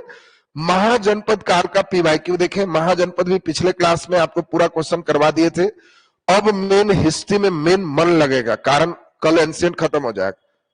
उसके बाद तब मजा आएगा, मेडाइवल को खूब बढ़िया से चलेंगे। उसके बाद तब मॉडर्न है, और वही हम कह रहे हैं कि अगर वक्त लगेगा कि है तो मॉडर्न के फेज को हम लोग पहले समझ लेंगे, फिर क्वेश्चन, फिर समझेंगे, फिर क्वेश्चन। लगेगा कि नहीं वक्त नहीं है, तो पहले से ही वीडियो आपको है ऑलरेडी, पूरा बढ़िया से पढ़ेंगे और फिर आपका सीधा सीधा वर्क करेंगे। हम लोग को जैसा स्थिति उसमें कन्वर्ट करेंगे। चलिए महाजनपद काल की बात चले, देखिए जरा पहले बढ़िया से। प्राचीन राज्य अवंती की राजधानी, बोलिए अवंती की राजधानी उज्जैन। महाजनपद से एक क्वेश्चन रह रहा है, आप लोग भी दिए थे तो एक आया था, तो इसीलिए ये अच्छा फेज इसमें देखा जा सकता है। कौन सा मिलान सही है? सही मिलान कौन सा? अंग, काशी, कौशल, वत्स। बोलो अंग का क्या है? चंपा। काशी का बनारस। कौशल श्रावस्ती। वत्स कौशाम्बी। बाकी आप खुद देख लोगे क्या है। ये 19 में था। नीचे अगला क्वेश्चन हम लोग का है, कौन सा मत्स्य महाजनपद की राजधानी? क्या है? विराटनगर। बिल्कुल सही आंसर है। चंपा किसकी राजधानी है? चंपा किसकी राजधानी है? अंग का। कौन सा जनपद 6ठी सदी ईस्वी पूर्व के मध्य सबसे शक्तिशाली बना? 6ठी से 4ठी कौन सबसे शक्तिशाली बना? मगध। बिल्कुल सही आंसर आपका मगध हो गया। इसमें एक पेज और होगा, हम देख लें, उसके बाद ये आप लोग का भी जो आया है 23 तक का क्वेश्चन इसमें ऐड किया गया। कौशाम्बी किस महाजनपद की राजधानी? वत्स की राजधानी है। प्राचीन मगध राज्य की राजधानी कौन सा शहर था? ये 23 में आप लोग को आया था पहला सिटिंग, तो ये राजगीर हो गया। ये भी आप लोग के सेकेंड सिटिंग का क्वेश्चन है। जो लड़का कह रहा था कि सेकेंड में भारी आया है, तो ये फर्स्ट का था, ये सेकेंड का था। काला शोक किस राजवंश से संबंधित था? तो शिशुनाग वंश से संबंधित। अब इसमें महाजनपद में ये देखो पीवाईक्यू कंप्लीट हो गया। आपको जो हिंट्स दिए थे, 2-3 बात एकदम समझाए थे। दक्षिण में एक महाजनपद था अस्मक। 16 महाजनपद की जानकारी बौद्ध ग्रंथ अंगुत्तर निकाय और जैन ग्रंथ भगवती सूत्र से मिलता है। 2 महाजनपद भारत के बाहर थे। गांधार नहीं, हाँ गांधार भी बाहर है, और दूसरा कौन है? अस्मक बाहर करेगा। अस्मक तो यहां कर दिया। एक गांधार, इसी की राजधानी तक्षशिला, और एक है कंबोज जिसकी राजधानी कहां है? हाटक। ये दोनों भारत से बाहर। तीसरा सबसे इंपॉर्टेंट, राजस्थान में सिर्फ एक महाजनपद है जो जयपुर अभी वर्तमान जगह वहां देख रहे हो, उसका नाम क्या है? मत्स्य। और मत्स्य जब कहेंगे तो आपको ध्यान रखना है, ये राजा महाराजा लोग मुर्गा नहीं मछली खाते, और इसलिए मत्स्य राजस्थान में बहुत इंपॉर्टेंट है। इसलिए कई बार क्वेश्चन पूछेगा वर्तमान भारत के सबसे पश्चिम महाजनपद कौन है? मत्स्य। ये ध्यान रखना है। मध्य प्रदेश में सिर्फ एक था, अवंती। हरियाणा में सिर्फ एक था, कौन है? कुरु। कुरु कहां है? हरियाणा। अभी भी कुरुक्षेत्र हरियाणा में। अब दे देगा कौन हरियाणा में, तो आपको ध्यान रखना है। बिहार में 3 थे, एक मगध, एक अंग और एक वज्जी। तो बस ये बेसिक रूप से आपके इतना नक्शा पे बिल्कुल क्लियर चाहिए। चलिए अगला नंबर बहुत ही शानदार क्वेश्चन आपके लिए है। जल्दी बताओ, बिंबिसार किस वंश का था? जल्दी बोलिए, बिंबिसार किस वंश का है? हर्यक। अगला नंबर है, कौन सा कथन सही है? 326 में सिकंदर ने भारत, क्या ये दरोगा का क्वेश्चन है? अरे दरोगा में पूछा, कभी कभी तो हमको लगता है कि एसपी बना देगा। अब बताओ, दरोगा में इतना बड़ा बड़ा पूछेगा तो डीएसपी वाला बच्चा क्या करेगा? क्वेश्चन है कौन सही है। अब तुम लोग खुद से आंसर करो, इसको आंसर कीजिए, देखें कौन बच्चे सही कर पाते हो। 3:26 में सिकंदर भारत पर आया, सही की गलत? जल्दी बोलो। सही है, बताया थे 3 दूना 6 सिकंदर भारत पे आया, और बिल्कुल सही है। दूसरा, आंभी के राजा, आंभी तक्षशिला का राजा सिकंदर और सेना का स्वागत किया था, तो सही है, क्योंकि सिकंदर से लड़ा कौन था? पोरस, ये लड़ा नहीं था, तो दोनों सही चल रहा है। तो हम लोग का पहला दूसरा दोनों है, तो दूसरा तीसरा पहला छोड़ दिया, ए सभी कथन सही है, मैंने अभी तक हम लोग का ए दूसरा छोड़ दिया, 50-50 पे तो आ गए। अब कहता है सिकंदर की मृत्यु 332 ईस्वी पूर्व में हुआ, याद है 323 ईस्वी पूर्व में हुआ। देखो कितना खतरनाक टर्निंग कर दी और उलट दिया, और इसीलिए ये गड़बड़ है, और बिल्कुल सही आंसर से दरोगा में पूछा है। तो समझ सकते हो कि क्वेश्चन कई बार खतरनाक रूप धरता है इसमें भी। चलिए, मौर्य वंश से पीवाईक्यू, पिछले दिन मौर्य वंश तक आपका हिस्ट्री कंप्लीट करवा चुके थे। अब मौर्य केवल पीवाईक्यू छोड़े थे, तो आज हम लोग का कंप्लीट हो गया। पिछला दिन इससे ज्यादा दुख तो हम दे चुके हैं तुम, तो इसीलिए इधर वाला क्वेश्चन कोई बहुत भारी नहीं है। सांची स्तूप किस मौर्य शासक ने बनवाया? क्या होगा? अशोक, बिल्कुल सही आंसर। किस मौर्य स्तंभ के शीर्ष पर विशाल हाथी स्थापित? बोलो आंसर। लोया नंदनगढ़। अच्छा, सुनते हैं। आप सारे बच्चे को पिछला क्लास में अगर वीडियो देखोगे सब समझाया हुआ है। रामपुरवा में बैल था, बैल कभी भी पूछेगा तो रामपुरवा। और अभी ध्यान रखना, रामपुरवा चंपारण में, बिहार में है, लेकिन वर्तमान में अगर कोई बच्चा रामपुरवा रह रहा है तो उसको स्तंभ पर बैल दिखाई नहीं दे, क्योंकि वो बैल राष्ट्रपति भवन में चला जा चुका है। इतना सुंदर बैल बना हुआ था कि उसको उठा के कहा गया कि लाओ राष्ट्रपति भवन में रखे। तो ये बैल रामपुरवा से मिला है, इस बैल को नटुआ बैल कहा गया है। लेकिन अभी बैल यहां नहीं है, बैल कहां है? राष्ट्रपति भवन में, लेकिन मिला तो यहीं से था। तो कभी भी पूछेगा बैल तो रामपुरवा हो जाएगा। लौरिया नंदनगढ़, यहां से मोर बहुत अच्छा मिला है। अगर कभी भी मोर की बात करेगा तो लौरिया नंदनगढ़ होगा, एकदम दिमाग में सेट रखेगा। सारनाथ, यहां चारों दिशा में शेर मिले, अब शेर की बात करेगा तो सारनाथ हो जाएगा। अब देखो एकदम दिमाग में सेट रखना है, शेर तो सारनाथ, मोर तो लौरिया नंदनगढ़, बैल तो रामपुरवा। क्वेश्चन क्या है जी? हाथी, तो तीनों में हाथी नहीं है, तो नहीं भी जानते तो ये संकिसा हो गया हाथी का। ऐसे आपको ध्यान रखना है कि यह उत्तर प्रदेश के फर्रुखाबाद में संकिसा था जिस पर हाथी थी, तो इसीलिए सही आंसर यहां संकिसा ही होगा। बच्चे उसको पक्का नहीं मारेगा, वो कहीं ना कहीं इसको खोजने में लगेगा, नहीं तो इसको खोजने में लगेगा। ये तो देखते ही कहेगा ये तो होवे के बातें नहीं है, वही हो गया। ये भी नहीं कि हम पूछ रहे हैं, ये दरोगा में 22 में पूछा है, तो कितना पगलाता है उस सोच। ध्यान रखो कि हाथी तक के पूछ दिया, यहाँ लड़के हमारे बेचारे को बैल तक पता नहीं है और हाथी में जा रहा है। सारनाथ स्तूप का है वाराणसी। सम्राट अशोक के पिता कौन थे? बिंदुसार, चंद्रगुप्त मौर्य, बिंदुसार, फिर अशोक। जल्दी बोलो, अशोक के शिलालेख को सबसे पहले किसने पढ़ा? James Prinsep. खोजा कौन? टिफेलेंथर, 1750-1837। जेम्स प्रिंसेप सही आंसर है। लौरिया अरे राज में क्या है? स्तंभ लेख है। लौरिया अरे राज में क्या है? स्तंभ लेख है, बिल्कुल सही आंसर। चलिए नेक्स्ट, अब हमारी बात है बीपीएससी में पूछे हुए क्वेश्चन का। मौर्योत्तर काल यहां से शुरू हो रहा है। पिछले क्लास में हम लोग मौर्य काल तक देख चुके थे क्वेश्चन, केवल आज पीवाईक्यू करवाना था। अब आज के क्लास में आपका क्लास है पूरे मौर्योत्तर पर और गुप्त पर। कल का रूटीन आप लोग को दिया हुआ है, कल के रूटीन में है पूरा गुप्तोत्तर, हर्षवर्धन की मृत्यु तक। उसके बाद संगम काल, संगम काल भी आपको हम पढ़ा चुके हैं, उसका वीडियो ऑलरेडी पढ़ा हुआ है, इधर आपका लाइव भी क्लास दी है।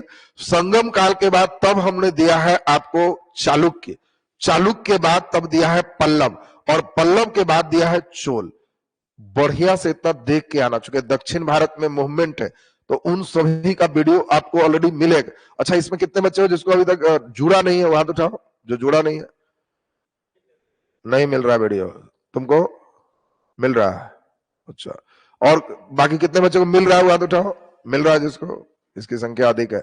जिनको नहीं मिल रहा है ऑफलाइन के बच्चे का छुट्टी में एकदम भेंट करेगा, क्योंकि जब तक तुम वीडियो देख के नहीं आओगे इसका लाभ बहुत 100% नहीं मिलेगा। हमारी रणनीति जो चल रही है, तुम ऑलरेडी लेसन पढ़ के आओ, हम ईमान के चलेंगे इसको लेसन ही बच्चे को आता है और हमारे द्वारा पढ़ाया गया बढ़िया से वीडियो तुमको दिया हुआ उस लेसन। जैसे अगले दिन चोल जिसको नहीं समझ में आता, चालुक्य नहीं समझ में आता, पल्लव नहीं समझ में आता, इस सब में एकदम भारी लग रहा है, तो कोई बात नहीं, हमारी वीडियो को एक बार सुन के आओ, संगम काल एक बार बढ़िया से सुन के आओ और फिर टेस्ट लेंगे, उसको बनाओ, उसमें थोड़ा सा और आपके लेवल को इंक्रीज करेंगे। तो जिसको नहीं मिला छुट्टी में भेंट कर लेगा हमसे। वीडियो ज्यादा देर का नहीं रहेगा, छोटा छोटा रहेगा। एक वीडियो 40 मिनट 45 मिनट का है, आप डबल स्पीड में देख लो, 20 मिनट में खत्म हो जाएगा। 1 घंटा का है तो डबल स्पीड आधा घंटा हो। अरे हमारी आवाज जो है, तो उसमें जो लड़के हमसे पढ़ रहे हो तो धीरे धीरे इतना फेमिलियर तो हो जाओगे कि गुना 1.75 में तो कोई दिखते नहीं हो, और हाई गुना देखता है। वाह, तुम हमको कर के देखता है। रे यार, हाई गुना देखता है कि कोई सुने तो कहे कौन टीचर है रे, इतना कस के कैसे बोलते हैं, हम इतना धीरे पढ़ाते हैं। तो कान में लगा के सुनना अढ़ाई गुना, बाकी को मत सुनवाना, नहीं तो करेगा तो कहेगा कि कैसे पढ़ाते हैं। चलो सुनो अब ध्यान से। तो हाँ, जितना पे डाइजेस्ट कर सको उतना पे स्पीड पे कर लेना, उसमें समय बचाना है। पीडीएफ भी हमको लगता है सब पे प्रोवाइड हो, तो वीडियो भी देखो, पीडीएफ भी पढ़ो, फिर उसके बाद एमसीक्यू करो, तो तीनों लेवल पे आपका सही हो जाएगा। चलिए अब शुंग काल, जल्दी से ध्यान दीजिए। मौर्य वंश के बाद किस वंश के राज स्थापित हुआ? शुंग। आपको बताया था कि बहुत हसीन है, खूबसूरत है, हसीन है क्या? मोर, सुग्गा और कौआ, ये 3 गो पक्षी है। पहले सुंदर मोर है, फिर सुग्गा है, फिर कौआ है। तो हर्यक वंश से सुनाग वंश, नंद वंश, मौर्य वंश, शुंग वंश, कण्व वंश। तो सुग्गा और कौआ पर ध्यान रखना है। शुंग के बाद कौन आएगा? कण्व आएगा। चलो, तो इसमें सही आंसर मौर्य के बाद शुंग। शुंग के बाद किस वंश का आया? तो सुग्गा के बाद फिर कौन है? कौआ। तो कण्व होगी। तो एकदम देखिए, दोनों ही जस्ट पूछ दिया। चलिए अभी हम लोग देखें, कई विदेशी थे शक की बात। किस अभिलेख में रुद्रदामन प्रथम के विभिन्न उपलब्धि का वर्णन है? रुद्रदामन का जूनागढ़ अभिलेख 2 मामले में बहुत इंपॉर्टेंट है। विदेशी है, शक शासक है, लेकिन ये गुजरात में, और सबसे इंपॉर्टेंट है कि भारत का पहला संस्कृत में लिखा हुआ बड़ा अभिलेख है, ये भी बहुत इंपॉर्टेंट है। दूसरा इंपॉर्टेंट है कि इसी अभिलेख से चंद्रगुप्त मौर्य के बारे में जानकारी मिलती है कि उसका साम्राज्य पश्चिम क्षेत्र में विस्तारित था। क्यों? इसने लिखा कि चंद्रगुप्त मौर्य ने यहाँ पे सौराष्ट्र प्रांत में सुदर्शन झील का निर्माण कराया, जिसका मरम्मत अशोक ने करवाया। और तीसरा राजा हम है जो बिना बेगार लिए मरम्मत कराए। और चौथा राजा आगे हम लोग देखेंगे स्कंदगुप्त हो। तो सुदर्शन झील से रिलेटेड 4 राजा की बात बिल्कुल दिमाग में सेट चाहिए। शक संवत कब है? 78 ईस्वी पूर्व करेगा। शक संवत कब है? 78 ईस्वी। और विक्रम संवत? वेरी गुड, बहुत सुंदर। शक संवत को शक से भगाने से कोई लेना देना नहीं। शक को भगाया राजा विक्रम था, और इसीलिए शक को लेना देना विक्रम संवत से।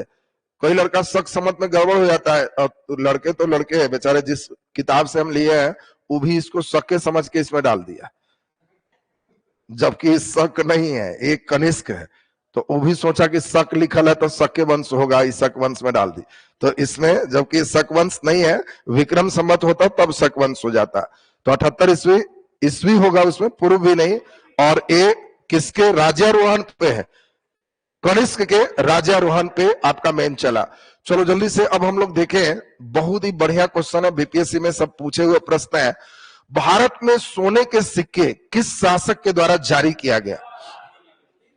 सारे बच्चे को समझाए थे, सुन लो पहले, एकदम तेजी में सुनो। सोना का सिक्का सबसे पहले हिंदी अवन ने जारी किया। सबसे शुद्ध सोना का सिक्का कुषाणों ने जारी किया। सबसे अधिक सोना का सिक्का गुप्तों ने जारी किया। ये तीनों बात आपका है। सबसे पहले तो हिंदी अवन, भारतीय यूनान बिल्कुल सही है। शुद्ध रहता तो कुषाण हो जाता।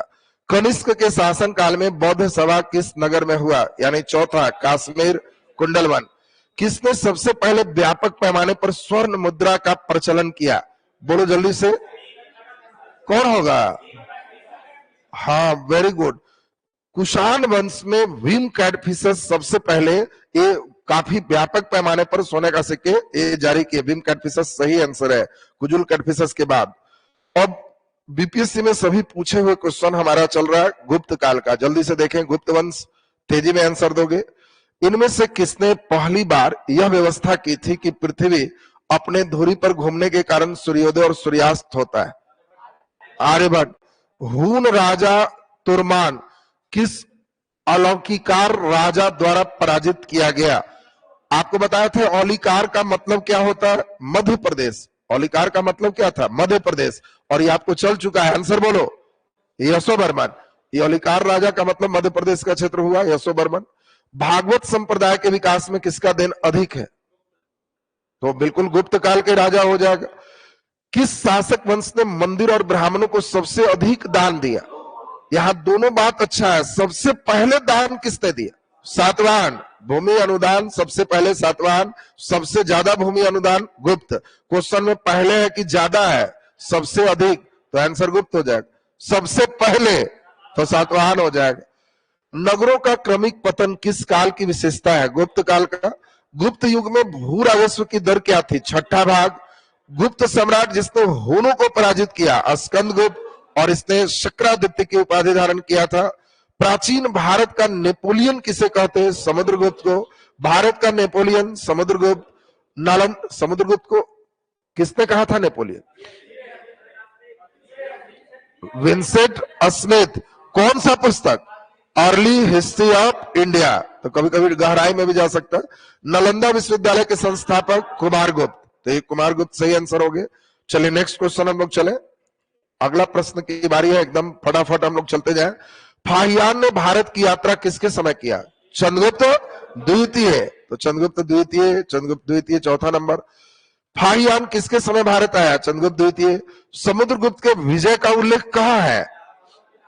हाँ, वेरी गुड, इलाहाबाद अभिलेख। समुद्रगुप्त के विजय को प्रयाग प्रशस्ति कहते हैं, जो उसके दरबारी कवि हरिसेन ने लिखवाया था, और इसलिए प्रयाग को इलाहाबाद अभिलेख कहेंगे। किस निम्नलिखित अभिलेख में किसमें विधवा दहन का उदाहरण है? और यही हम समझाए थे। बच्चे को कॉपी में सती प्रथा पढ़ा के भेजते हैं, आई विधवा दहन दे दिया। अब कई लड़के को जान के शब्द से खेलता है सेट। विधवा दहन माने विधवा हो गई तो जला दिया, इसी को सती प्रथा कहते। अब जान करके सेटर क्या करेगा? इस शब्द ले लिया, गेम करेगा। हिंदी माध्यम के बच्चों के साथ थोड़ा साइकोलॉजिकल प्रेशर। किसके प्रयास से विधवा दहन भारत में समाप्त हुआ? अब सती प्रथा पूछे तो कई लड़का तुरंत मारे, और कई लड़का विधवा दहन कहेगा। ये कौन दहन है? लंका दहन तो सुने थे, तो बेचारा गड़बड़ कर देगा। तो ये बिल्कुल आपने सही समझा। भानुगुप्त का एरन अभिलेख, जिसमें गोपराज की पत्नी के सती होने का उल्लेख था।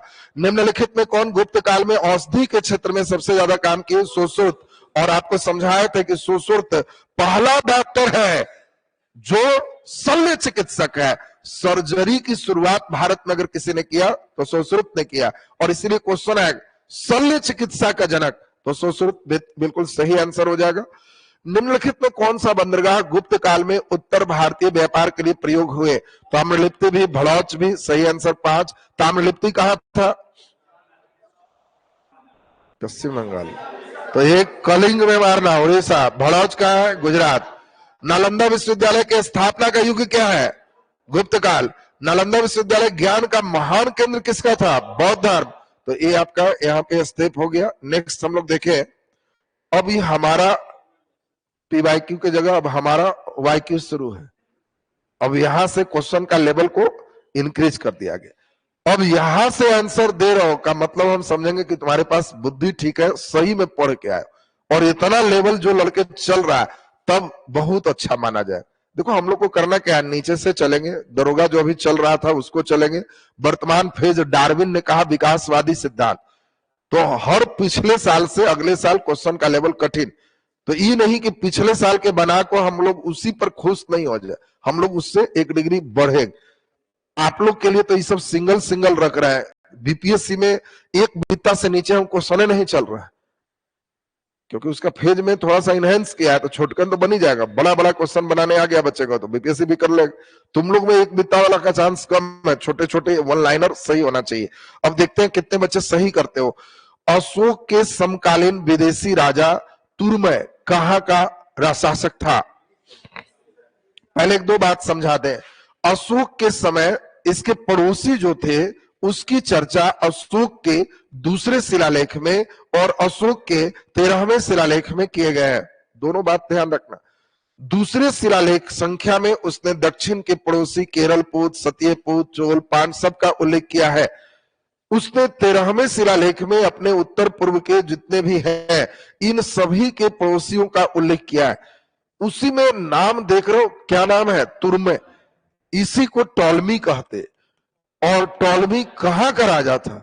मिस्र का राजा था। और जान के टॉलमी नहीं देके तुर्मे दे दिया कि लड़के को तोड़ दे। अब देखिए कितना बढ़िया प्रश्न था। ये किस अभिलेख से जानकारी मिलता है? 13वां में भी कलिंग युद्ध की भी जानकारी है, पड़ोसी की भी जानकारी है। सीरिया के सम्राट के दूत के रूप में बिंदुसार के दरबार में कौन आया था? दो बात यहां पर बहुत इंपॉर्टेंट है। एक, मिस्र के राजा फिलाडेल्फस। क्या कोई बच्चे जानते हो फिलाडेल्फस का दूत कौन आया था? बिंदुसार के समय मिस्र के राजा फिलाडेल्फस का दूत कौन था? डायोनीसस ये दूत था। लेकिन ये तो भाग्य मनाओ कि हम मिस्र नहीं देके सीरिया दे दिया, इसीलिए तुम्हारा जतरा बन गया। वहां सेटर खाली सीरिया छटका के खाली मिस्र डाल देगा तो आंसर डायोनीसस है। अब यहां सीरिया दे दिया तो सीरिया का राजा एंटीओकस दूत था डायमेकस। तो यहां पर चलो तुम्हारा जतरा सही हो गया, डायमेकस। बात समझ लीजिए, खाली वहां कुछ नहीं करना था, हल्का गेम करना था। सीरिया आउट, मिस्र इन, 90% बच्चा घोलट जाओ। बस इसके लिए इतना ध्यान देना कि कहां का कह रहा है। चलिए नेक्स्ट क्वेश्चन की बारी चल रहे हैं, जल्दी से देखें। कौन सा अशोक के साम्राज्य के दक्षिणी भाग का एक प्रशासकीय केंद्र था? जल्दी आंसर दो। तो बिल्कुल सही आंसर है। आपको याद है दक्षिणा प्रांत की राजधानी कर्नाटक के स्वर्णगिरी था, और स्वर्णगिरी कर्नाटक बिल्कुल सही आंसर है। तोसली किसकी राजधानी थी? कलिंग प्रांत की राजधानी थी। चलो नेक्स्ट, अगर पूर्वी कहता तो तोसली हो जाता। अशोक ने अपने किस अभिलेख में कलिंग युद्ध का उल्लेख किया है?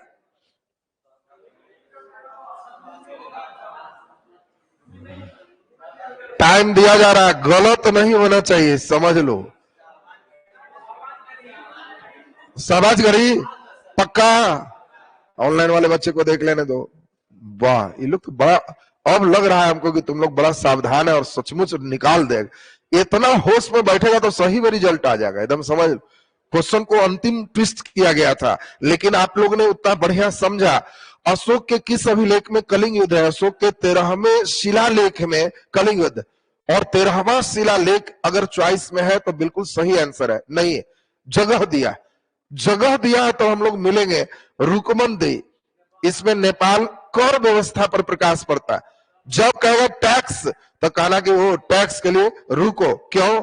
मेरा मन कर रहा है दो, रुक, मन कर रहा है दो, टैक्स पर। जैसी परीक्षा में कहेगा टैक्स, कहना हो रुक, मन कर रहा है दो, रुकमनदेही। नेपाल में जोगढ़, धौली और जोगढ़, ये दो जगह ऐसा था जहां बृहद शिलालेख है, लेकिन अशोक ने वहां 13वां नंबर कलिंग उड़ा दिया। वहां लिख दिया सारे प्रजा मेरे संतान है, तो यहां कलिंग युद्ध है ही नहीं। यहां था बृहद शिलालेख लेकिन उड़ा दिया, इसीलिए खत्म हो गया। धौली भी उड़ गया और इसीलिए सहबाजगढ़ी हो गया।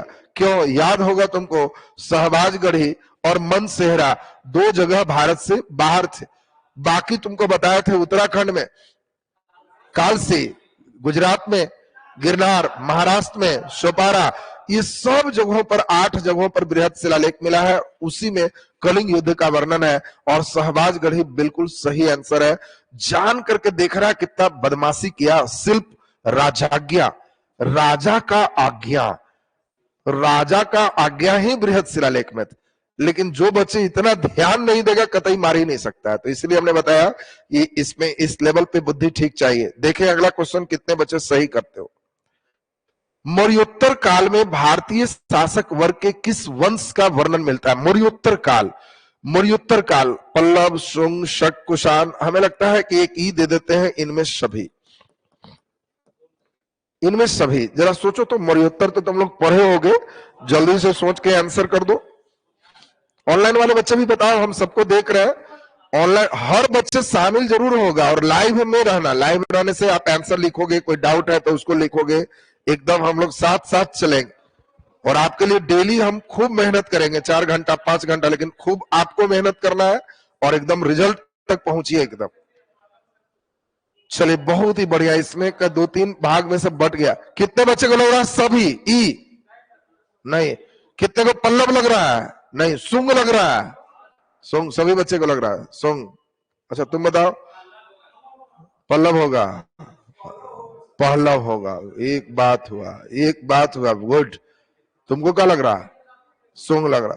अरे नालायक, इतना हल्का क्वेश्चन तुम लोग गलती कर रहा है और दरोगा बनेगा। मौर्योत्तर काल में बताया थे 4 देशी, सुंग, कण्व, सातवाहन और चेदी, और 4 विदेशी, हिंद यवन, पहलव, शक, कुषाण। मौर्योत्तर में 8 वंश था। क्वेश्चन कह रहा है कि मौर्योत्तर में ये सब है, पल्लव भी है, सुंग भी है, शक भी है, कुषाण भी है, लेकिन ब्रेक कहां मारा? भारतीय शासक। तो ये विदेशी था, भारतीय 4 ही था, सुंग, कण्व, सातवाहन और चेदी। इसीलिए यहां पर सुंग बिल्कुल सही है, बाकी विदेशी थे। और सही तो हो गया, लेकिन वो जतरा से हो गया। और इसमें कैसे टर्नअप था, ये क्वेश्चन को महसूस करो कि ऐसे घुमा सकता है तुम्हारा क्वेश्चन। चलिए अगला नंबर देखें, कितना बढ़िया क्वेश्चन दिए हैं, देखें कितने बच्चे सही करते हो। सबसे विख्यात शक राजा रुद्रदामन प्रथम का जूनागढ़ अभिलेख किस भाषा में? संस्कृत भाषा। ये तो हमको लगता है बेकार हम चुन लिए थे।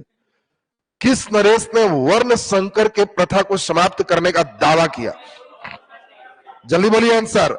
गौतमी पुत्र सातकर्णी। इसने क्या कहा था कि हम 4 वर्णों के रक्षक हैं। चलिए नेक्स्ट, अगला नंबर देखें। ये थोड़ा सा अच्छा प्रश्न है, हमें उम्मीद है कि बच्चे गलती ही करेंगे इसमें। बोलो, किस रचना में प्राचीन भारतीय न्यायालय की एक झांकी मिलती है?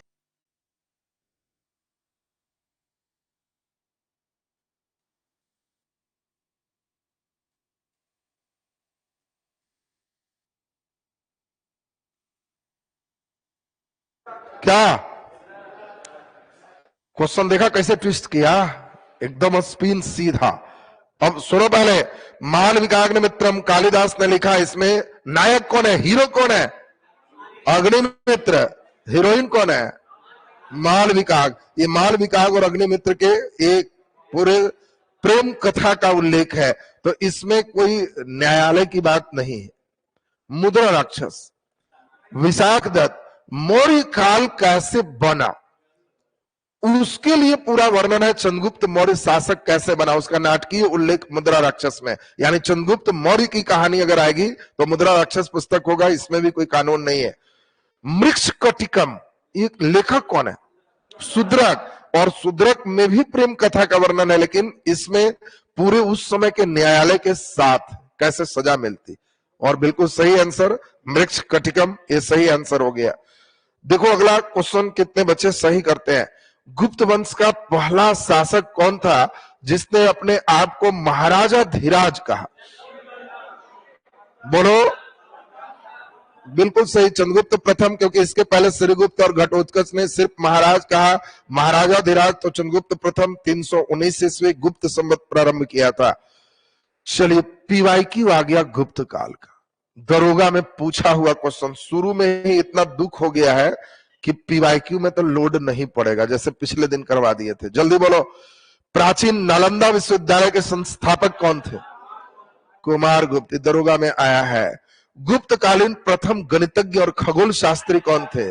आर्यभट्ट। हमको लगता है हो गया सब चीज। कौन सी यात्री चंद्रगुप्त द्वितीय के समय भारत आया? बोलो। फाहियान। फाहियान किस यूनिवर्सिटी में पढ़ने आया? तो नालायक, पढ़ने नहीं आया था, तकसीला कर रहा। ये रिटायर उम्र है इसका। ये पढ़ने नहीं आया था, बौद्ध ग्रंथ के खोजने आया था। और कई लड़का तकसीला मार देता है, कई लोग तो नालंदा विश्वविद्यालय में एडमिशन करवा देता है। चलो जल्दी बोलो, विक्रम संवत किस गुप्त शासक ने प्रारंभ किया? किस गुप्त शासक ने विक्रम संवत प्रारंभ किया? तो विक्रम संवत गुप्त शासक प्रारंभ नहीं किया था। विक्रम संवत को प्रारंभ विक्रमादित्य ने किया था। अगर ये क्वेश्चन आया है तो ये गड़बड़ क्वेश्चन, संवत लग गया ना जी। अरे तो संवत माने साल होता है। गुप्त काल में सिर्फ एक ही संवत है, वो है गुप्त संवत, और गुप्त संवत सिर्फ एक ही व्यक्ति चलाया, चंद्रगुप्त प्रथम, बस हो गया। चंद्रगुप्त द्वितीय ने विक्रमादित्य की उपाधि लिया, संवत नहीं चला। और ये विक्रम संवत की बात होगा तो ये राजा विक्रमादित्य चलाया, 57 ईस्वी पूर्व की बात चले। तो इसीलिए आपका एक क्वेश्चन ही गलत है। अगला नंबर क्वेश्चन मेंस में जबकि आया हुआ क्वेश्चन। अच्छा, तो ऐसा प्रश्न पूछ ही देगा तब क्या करोगे? तो छटपटाते नहीं, हालांकि गलती पूछा है, समझ लेना उसके भाव को कि बेचारा लिखने में गवा गया है, विक्रमादित्य द्वितीय मार के चला। भाव स्पष्ट करके मार देना है, मने मन मुस्कुराना कि सेट करने नहीं आया उसको, बस। तो बाकी इसमें क्वेश्चन गलत है। गुप्त शासक में से किसने अश्वमेध यज्ञ संपादित किया? तो जल्दी बोलो। समुद्रगुप्त ने अश्वमेध यज्ञ किया है। ऐसे कुमार गुप्त रहता तो सही आंसर होता, कुमार गुप्त ने भी अश्वमेध यज्ञ किया था। चलिए अगला नंबर क्वेश्चन फिर आपका है, प्रथम गुप्त शासक जिसने परम भागवत की उपाधि लिया। परम भागवत बोलो कौन है? समुद्रगुप्त। हाय नालायक। परम भागवत मैंने स्वयं को विष्णु कहा, चंद्रगुप्त द्वितीय, और आपको इसीलिए बहुत अच्छा क्वेश्चन है, इसको गड़बड़ नहीं करना। परम भागवत की उपाधि किसने लिया? तो चंद्रगुप्त द्वितीय, उसने अपने आप को परम भागवत कहा था, और इसलिए गुप्त का ही बहुत अच्छा क्वेश्चन है, गलत नहीं करना है इसको। अगला क्वेश्चन है, परम भागवत की उपाधि धारण करने वाला प्रथम गुप्त शासक कौन था? चंद्रगुप्त द्वितीय। इलाहाबाद का अशोक स्तंभ किसके शासन के बारे में सूचना प्रदान करता है? बोलो जल्दी से। समुद्रगुप्त। प्रयाग प्रशस्ति अभिलेख अभी जस्ट हम लोग सुने थे। पृथ्वी के प्रथम वीर किसने कहा था? उपाधि किसका था? तो समुद्रगुप्त की उपाधि थी पृथ्वी के प्रथम वीर। ये अच्छा प्रश्न है, पृथ्वी के प्रथम वीर की उपाधि किसने लिया? समुद्रगुप्त। बहुत बढ़िया क्वेश्चन है। अगला नंबर आपको ध्यान देना है, नेक्स्ट क्वेश्चन की बारी चल रहा है। हुनों ने भारत पर आक्रमण किया था किसके समय? स्कंद गुप्त के समय। हुन के कारण ही गुप्त काल समाप्त हुआ, ये भी ध्यान रखना है। गुप्त काल में उत्तर भारतीय व्यापार निम्नलिखित में किस एक पतन से संचालित होते थे? जल्दी बोलो। अब एक ही चुनना है, तब क्या होगा? बिल्कुल सही आंसर, ताम्रलिप्ति चुनोगे। अब चूंकि कारण क्या है, बढ़ौत शुरुआत में इनके फेज में नहीं है, ये बात ध्यान रखना। तो चलिए इसमें अब नेक्स्ट हम लोग चले, यहां से भूगोल का राउंड आ गया, गुप्त काल तक आपका कंप्लीट हो। तो पहले ये बताओ, गुप्त काल तक का फेज में कोई दिक्कत तो नहीं है? अब इसमें अगले क्लास का हो गया हिस्ट्री का वीडियो, जस्ट आई लोड सब होगा, पढ़ना है क्या? गुप्तोत्तर, उसमें खूब बढ़िया से पढ़ोगे, वर्धन वंश, फिर उसके बाद वर्धन के बाद पढ़ेगा तो फिर नया बीच में आएगा मौखरी, मौखरी के बाद तो शशांक गौड़ शासक, उधर असम कामरूप शासक, फिर इसके बाद तब चलेगा आपको मेन पूरे उसके फेज में हर्षवर्धन तक 647 ईस्वी तक की कहानी एक फेज में, वो आपका वीडियो में एक साथ देख लेना। फिर दूसरी कहानी फिर नीचे का चले, तो नीचे में सबसे पहले संगम काल पढ़ लेना, संगम के बाद तब नीचे फिर चलेंगे तो चालुक्य एक साइड से और दूसरे साइड से कौन होगा? पल्लव। दक्षिण में आपको हमने समझाया है कि जिस बच्चे को दक्षिण बहुत भारी लगता है तो आपको बार बार हमने समझाया है कि दक्षिण को एक ही चीज से समझो, जिस समय ऊपर में हर्षवर्धन था उस समय नीचे यहाँ पे कौन आ गया था? चालुक्य।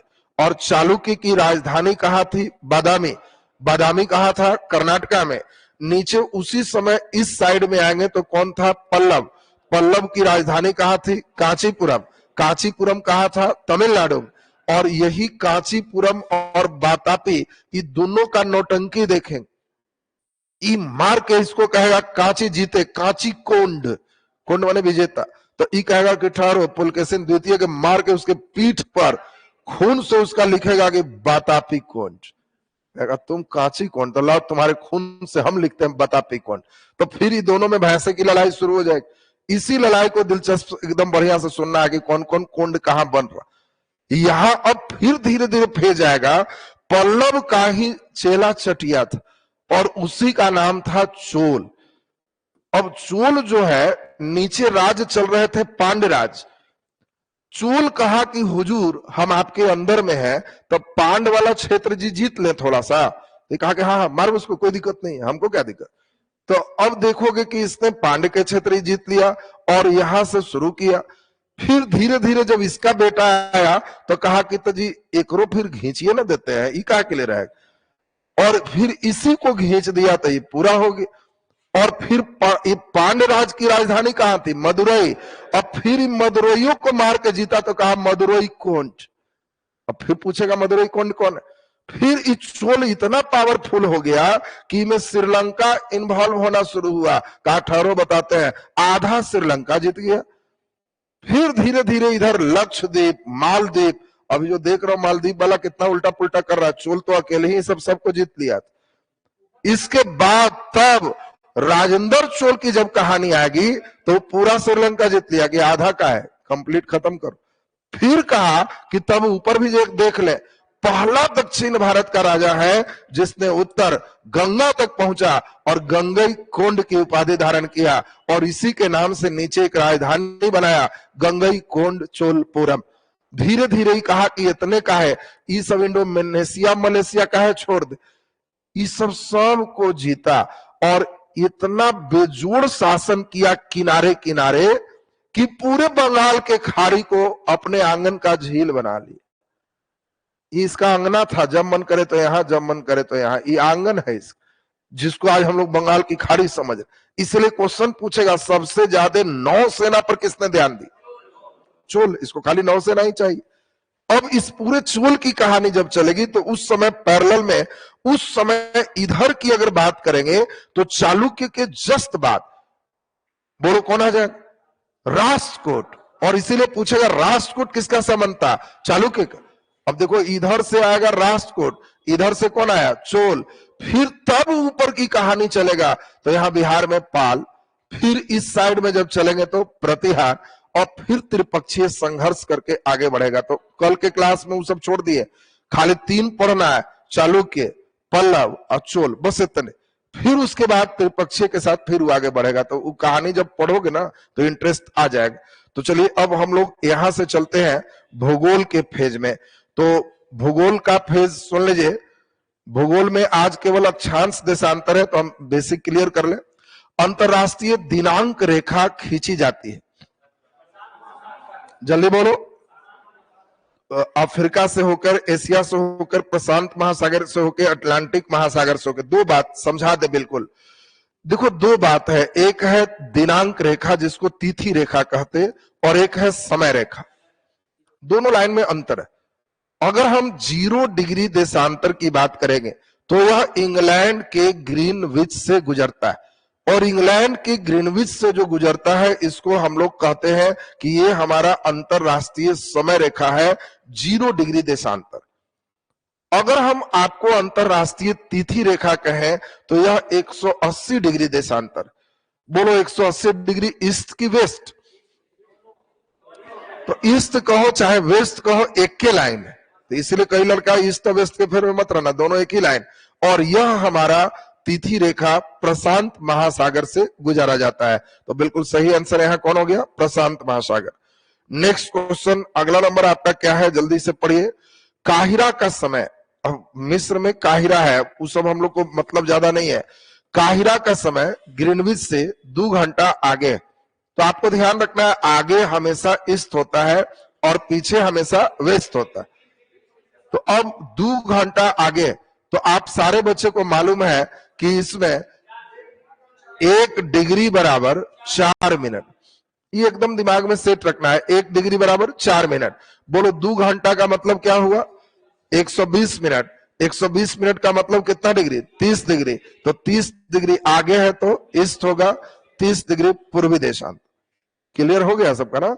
1 डिग्री 4 मिनट, बस ध्यान रखना, ईस्ट माने आगे, वेस्ट माने पीछे। चलो जल्दी से नेक्स्ट क्वेश्चन हम लोग देखें।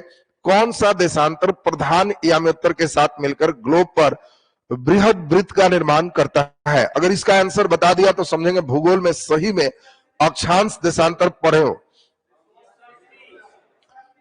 क्वेश्चन क्या कहा जो समझा? बड़ा वृत्त बनाएगा। कौन सा देशांतर? कौन सा देशांतर? प्रधान याम्योत्तर। प्रधान याम्योत्तर माने 0 डिग्री, वो प्रधान याम्योत्तर है। उसमें क्या जोड़ दे कि वृत्त बन जाए? तो 0 के अपोजिट कौन है? 180, तो बिल्कुल 180 डिग्री। 180 ईस्ट रहे चाहे वेस्ट रहे, एक ही लाइन है। चलिए नेक्स्ट क्वेश्चन, भारतीय मानक समय ग्रीनविच से कितना आगे है? तो हम लोग का समय 5.5 घंटा आगे है। क्यों? भारत ईस्ट में है। अगला नंबर हम लोग नेक्स्ट चले, भारतीय मानक समय ग्रीनविच से कितना आगे है? तो ये तो 5.5 घंटा अभी हम लोग जस्ट देख लिए, 5.5 घंटा आगे। नेक्स्ट क्वेश्चन, अगला नंबर हम लोग देखें। क्वेश्चन क्या है, ध्यान दो। कौन सा राज्य कर्क रेखा के ठीक ऊपर है? Very good. कौन? बहुत अच्छा प्रश्न था, लेकिन आप लोग उतना ही बढ़िया बनाए। जैसे ही आपको देगा कर्क रेखा, तो आपको हमने समझाया है कि 8 राज्य से कर्क रेखा गुजरते हैं। भारत के ठीक बीच से कर्क रेखा गुजरते हैं, ये ध्यान रखना है आपको। फिर हमने समझाया था कि हिस्ट्री से अगर जोड़ दे तो हड़प्पा सभ्यता का कौन सा स्थल कर्क रेखा पर है? धौलावीरा, बिल्कुल सही आंसर। धौलावीरा बिल्कुल सही आंसर है। सुनेगा नहीं तो हड़प्पा हिस्ट्री और ज्योग्राफी को जब कंबाइन करके हाइब्रिड करेगा ना, तो अच्छा अच्छा एल्टीना ठीक कर देगा। अब भूगोल में पढ़ा कर्क रेखा, उधर हिस्ट्री में पढ़ा हड़प्पा, और कहेगा बताओ हड़प्पा का कौन सा जगह कर्क रेखा पर है? तो भूगोल हिस्ट्री हाइब्रिड होगी, और हाइब्रिड क्वेश्चन तुमको ज्यादा ध्यान देना है। तो इसमें आपका सही आंसर बिल्कुल धौलावीरा हो गया। अब इसमें है कि इस जो 8 राज्य है, आपको समझाए थे कि इसमें गमछा झारो मित्र पर, गमछा झारो मित्र पर गुजरात, मध्य प्रदेश, छत्तीसगढ़, झारखंड, राजस्थान, मिजोरम, त्रिपुरा और पश्चिम बंगाल, ये 8 राज्य से गुजरते हैं। अब यहां पर देखो त्रिपुरा गुजरेगा, मिजोरम से भी गुजरेगा, लेकिन क्वेश्चन में जान के देख रहा बदमाशी क्या किया, मिजोरम नहीं देकर मणिपुर दे दी, मणिपुर दे दिया। तो मणिपुर का पोजीशन ऊपर है, और इसीलिए ठीक ऊपर कौन है? मणिपुर, बाकी सभी से गुजर रहा है। अगला नंबर आपको है, कर्क रेखा किस राज्य से होकर गुजरती है? बोलो आंसर। बिहार दरोगा का क्वेश्चन है, दरोगा में ही पूछा हुआ। बोलो। झारखंड, मध्य प्रदेश, त्रिपुरा, मिजोरम। सही है, बिल्कुल सही आंसर है। इसमें मणिपुर गड़बड़ हो गया, मणिपुर गड़बड़ हो गई तो ये तो जतरा एक एक से धरा गया। चलो ठीक है। अगला नंबर आंध्र प्रदेश तो और नहीं होगा। चलिए नेक्स्ट क्वेश्चन, अगला नंबर आपका है, निम्नलिखित याम्योत्तर में कौन सा भारत का मानक याम्योत्तर है? भारत का मानक याम्योत्तर क्या है? 82.5 डिग्री ईस्ट, जो भारत में कहां से गुजरती है? इसको भारतीय मानक समय रेखा कहते हैं। यह उत्तर प्रदेश के मिर्जापुर से गुजरती है, और उत्तर प्रदेश के बाद जस्ट कहां इन करती है? छत्तीसगढ़ में। छत्तीसगढ़ के बाद फिर कहां जाती है? उड़ीसा में। उड़ीसा के बाद फिर कहां है? यहां पे जल्दी बोलो, आंध्र प्रदेश में। एक राज्य और बता दो, कौन है? मध्य प्रदेश। तो ये 5 राज्यों से होकर हमारा अंतरराष्ट्रीय भारत का मानक समय रेखा गुजरती। तो इससे भी क्वेश्चन आएगा कहां से नहीं जाती, तो ये आपको ध्यान रखना है। 5 राज्य से गुजरती है, 82.5 डिग्री ईस्ट बिल्कुल सही आंसर है। भारत का मानक समय रेखा कहां से नहीं गुजरती है? लो आ गया, कहां से नहीं गुजरेगी? 5 राज्य से गुजरती है, यूपी, एमपी, छत्तीसगढ़, उड़ीसा और आंध्र प्रदेश। तो तेलंगाना से नहीं गुजरेगी। ये दरोगा में पूछा हुआ एकदम ताजा क्वेश्चन, तो ये तो लाइन क्लियर है सबका, तेलंगाना इसमें सही आंसर हो गया। नेक्स्ट अगला नंबर हम लोग चल रहे हैं। क्वेश्चन क्या है जरा बढ़िया से सुनिए। उस शहर का देशांतर क्या होगा जहां का स्थानीय समय 6 बजे शाम है, जबकि ग्रीनविच में शाम 4 बज रहा है? बोलो, यहाँ 4 शाम है, यहाँ 6 शाम है, तो 2 घंटा आगे।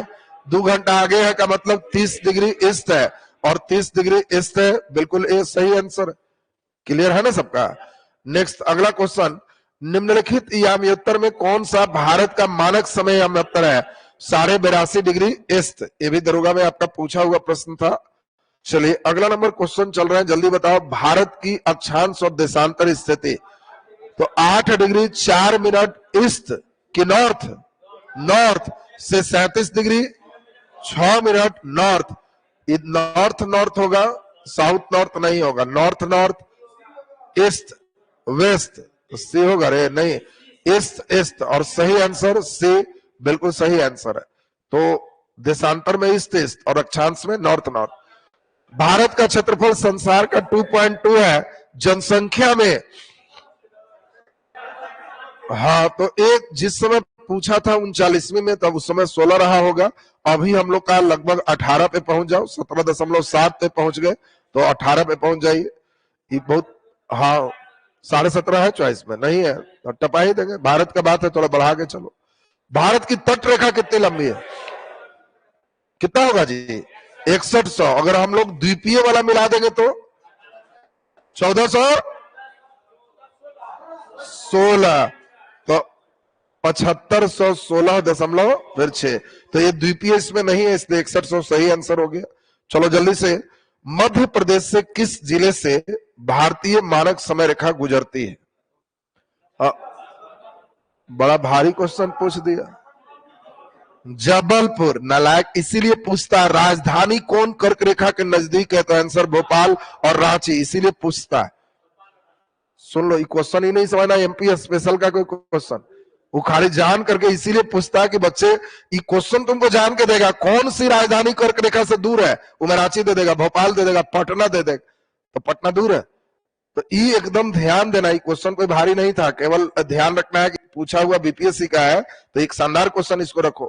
कर्क रेखा किस राज्य से होकर गुजरती है? कहां गुजरेगी? झारखंड, बिल्कुल सही आंसर है, झारखंड से गुजरी, गमछा झाड़ो मित्र पर। अच्छा, इस क्वेश्चन का आंसर बताओ।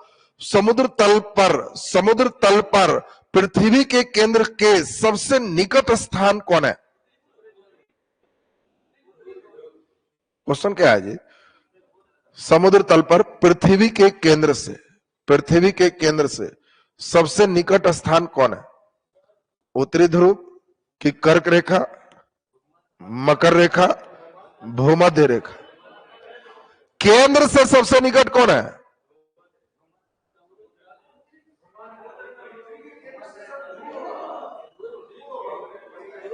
उत्तरी ध्रुव होगा। कैसे? हाँ बिल्कुल सही, समुद्र तल की बात कर रहा है ना, इसीलिए सही आंसर उत्तरी ध्रुव, बिल्कुल सही आंसर आपका है। नेक्स्ट क्वेश्चन, काहिरा का समय ग्रीनविच से 2 घंटा आगे है तो स्थित है, अभी हम लोग जस्ट पढ़े 30 डिग्री ईस्ट। ये देखो बीपीएससी का क्वेश्चन था और दरोगा में पूछे हुए थे, तो इसलिए बीपीएससी से टांग के दरोगा में लगे, इसलिए दरोगा में भी काहिरा ही नजर आया, वो काहिरा भी चेंज नहीं किया था। नेक्स्ट क्वेश्चन, निम्नलिखित देशांतर रेखा में कौन सी बिहार से होके गुजरती है? ये सब तो बीपीएससी में पूछे हुए सीडीपीओ में, तो तुम्हारे लिए तो बहुत इंपॉर्टेंट हो गए। बोलो कौन सा? 82, 86, 89, 81। 86 कैसे सोच रहा है जी? तो हम लोग को कैसे सोच रहा है, सुनो पहले। अभी सीखे, उत्तर प्रदेश के मिर्जापुर से 82.5 डिग्री ईस्ट गुजार रहे थे, अभी जस्ट गुजारे, तो बोलो 82.5 यूपी में है। तो अब बताओ 81, ये तो इससे भी पहले यूपी का सेक्टर भाग गया, इसलिए ये नहीं होगा। अब रहा 82.5, तो यूपी में है, नहीं होगा, 50-50 खत्म होगा। अब 2 ही मामला है, 86 कि 89, तो बिल्कुल सही आंसर 86 डिग्री ईस्ट, बिल्कुल सही आंसर हो गया। बाकी बिहार वाला याद है तब तो बहुत अच्छी बात है। चलिए, अब इसमें पर्वत पठार है, लेकिन उसको नेक्स्ट डे देखना है। कल का क्लास में भूगोल में, कल भूगोल थोड़ा छोटा होगा क्योंकि कल एनसीईआरटी, एक अल्टरनेट में आपका क्लास लंबा रखे, क्योंकि एक अल्टरनेट में आज का क्लास हमको खूब समय मिल गया, एक अल्टरनेट थोड़ा छोटा होगा तो उसमें 2 विषय ही करेंगे, जबरदस्ती घींच घाच नहीं। कल का क्लास में फिजिक्स मैकेनिक्स खत्म और इधर हिस्ट्री एंशिएंट खत्म, तो कल हम लोग का इसी पर पूरा मेन क्लास फोकस रहेगा। और परसों के क्लास में फिर ज्योग्राफी बढ़ाएंगे। अंतिम में हम चाह रहे हैं कोई एक विषय इसमें से निकल जाए, तब आपके लिए शुरू करेंगे इकोनॉमिक्स, क्योंकि इकोनॉमिक्स हम चाहते हैं कि थोड़ा अच्छा से पढ़ाए। इकोनॉमिक्स की भूमिका इधर थोड़ा बढ़ गया, तो इसलिए इकोनॉमिक्स में लेसन वाइज थोड़ा उसकी गहराई स्तर बढ़िया चले। अगर डेट बढ़ता है तो इकोनॉमिक्स लेसन पढ़ते हुए फिर फटाफट निकलते चले जाएंगे। ऐसे भी नहीं भी बढ़ेगा तो 4-5 क्लास हम आपको तय किए हुए हैं कि आपको इकोनॉमिक्स थोड़ा जो फार्मूला बेस्ड है उसको थोड़ा सा विशेष पढ़ा देंगे तो हो जाएगा। तो चलिए अभी जस्ट आपका पॉलिटी का क्लास होगा, हमारा क्लास यहीं तक। ऑनलाइन वाले बच्चे और कोई सलाह कोई दिक्कत तो आप बताओगे कि हाँ सर ये सलाह चाहिए हमको। आपका रिजल्ट मेरे लिए बहुत प्रिय है और इसके लिए हमको जितना कहोगे मेहनत करेंगे। आपको और कोई तरह का सुझाव है कुछ है तो आप सुझाव दे सकते हो।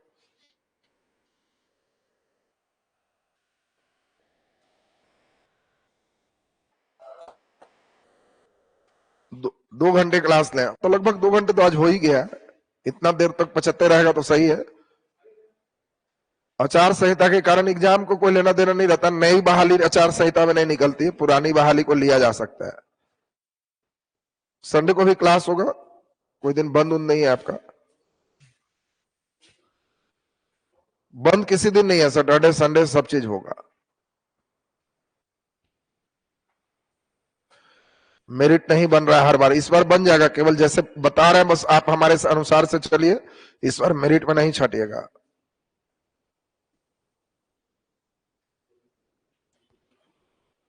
क्लास छोड़िए नहीं, पीटी पास किए हो तो ईश्वर ने एक बहुत अच्छा मौका दिया है आपको, उसको गवाइए नहीं। जैसे तैसे करके टाइम बर्बाद भी नहीं कीजिए। आप कोई बच्चे नहीं हो कि फलाना सर चिलाना सर और ठिकाना सर। तुम अपने खुद देखोगे कहां से तुम्हारा रिजल्ट होगा, बस वहां कंटिन्यूटी में सीधे जुट जाओ। उसके लिए दिन बर्बाद नहीं करना है।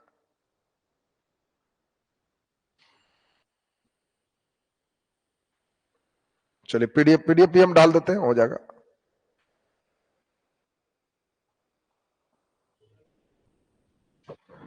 मैथ में वीडियो में दिक्कत हो रहा है, चलिए उसको हम ठीक करवाते हैं।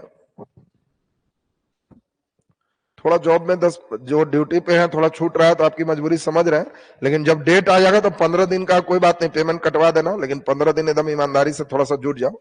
वर्ल्ड हिस्ट्री भी पढ़ाएंगे, वर्ल्ड हिस्ट्री भी पढ़ाएंगे। हमारे बच्चे का वर्ल्ड हिस्ट्री की दिक्कत नहीं होगा। एंशियंट, मिडाइवल, मॉडर्न और वर्ल्ड चारों का हम लोग क्वेश्चन प्रैक्टिस करेंगे। चलिए बहुत धन्यवाद। अभी आप थोड़ा देर गैप लोगे, पॉलिटी क्लास।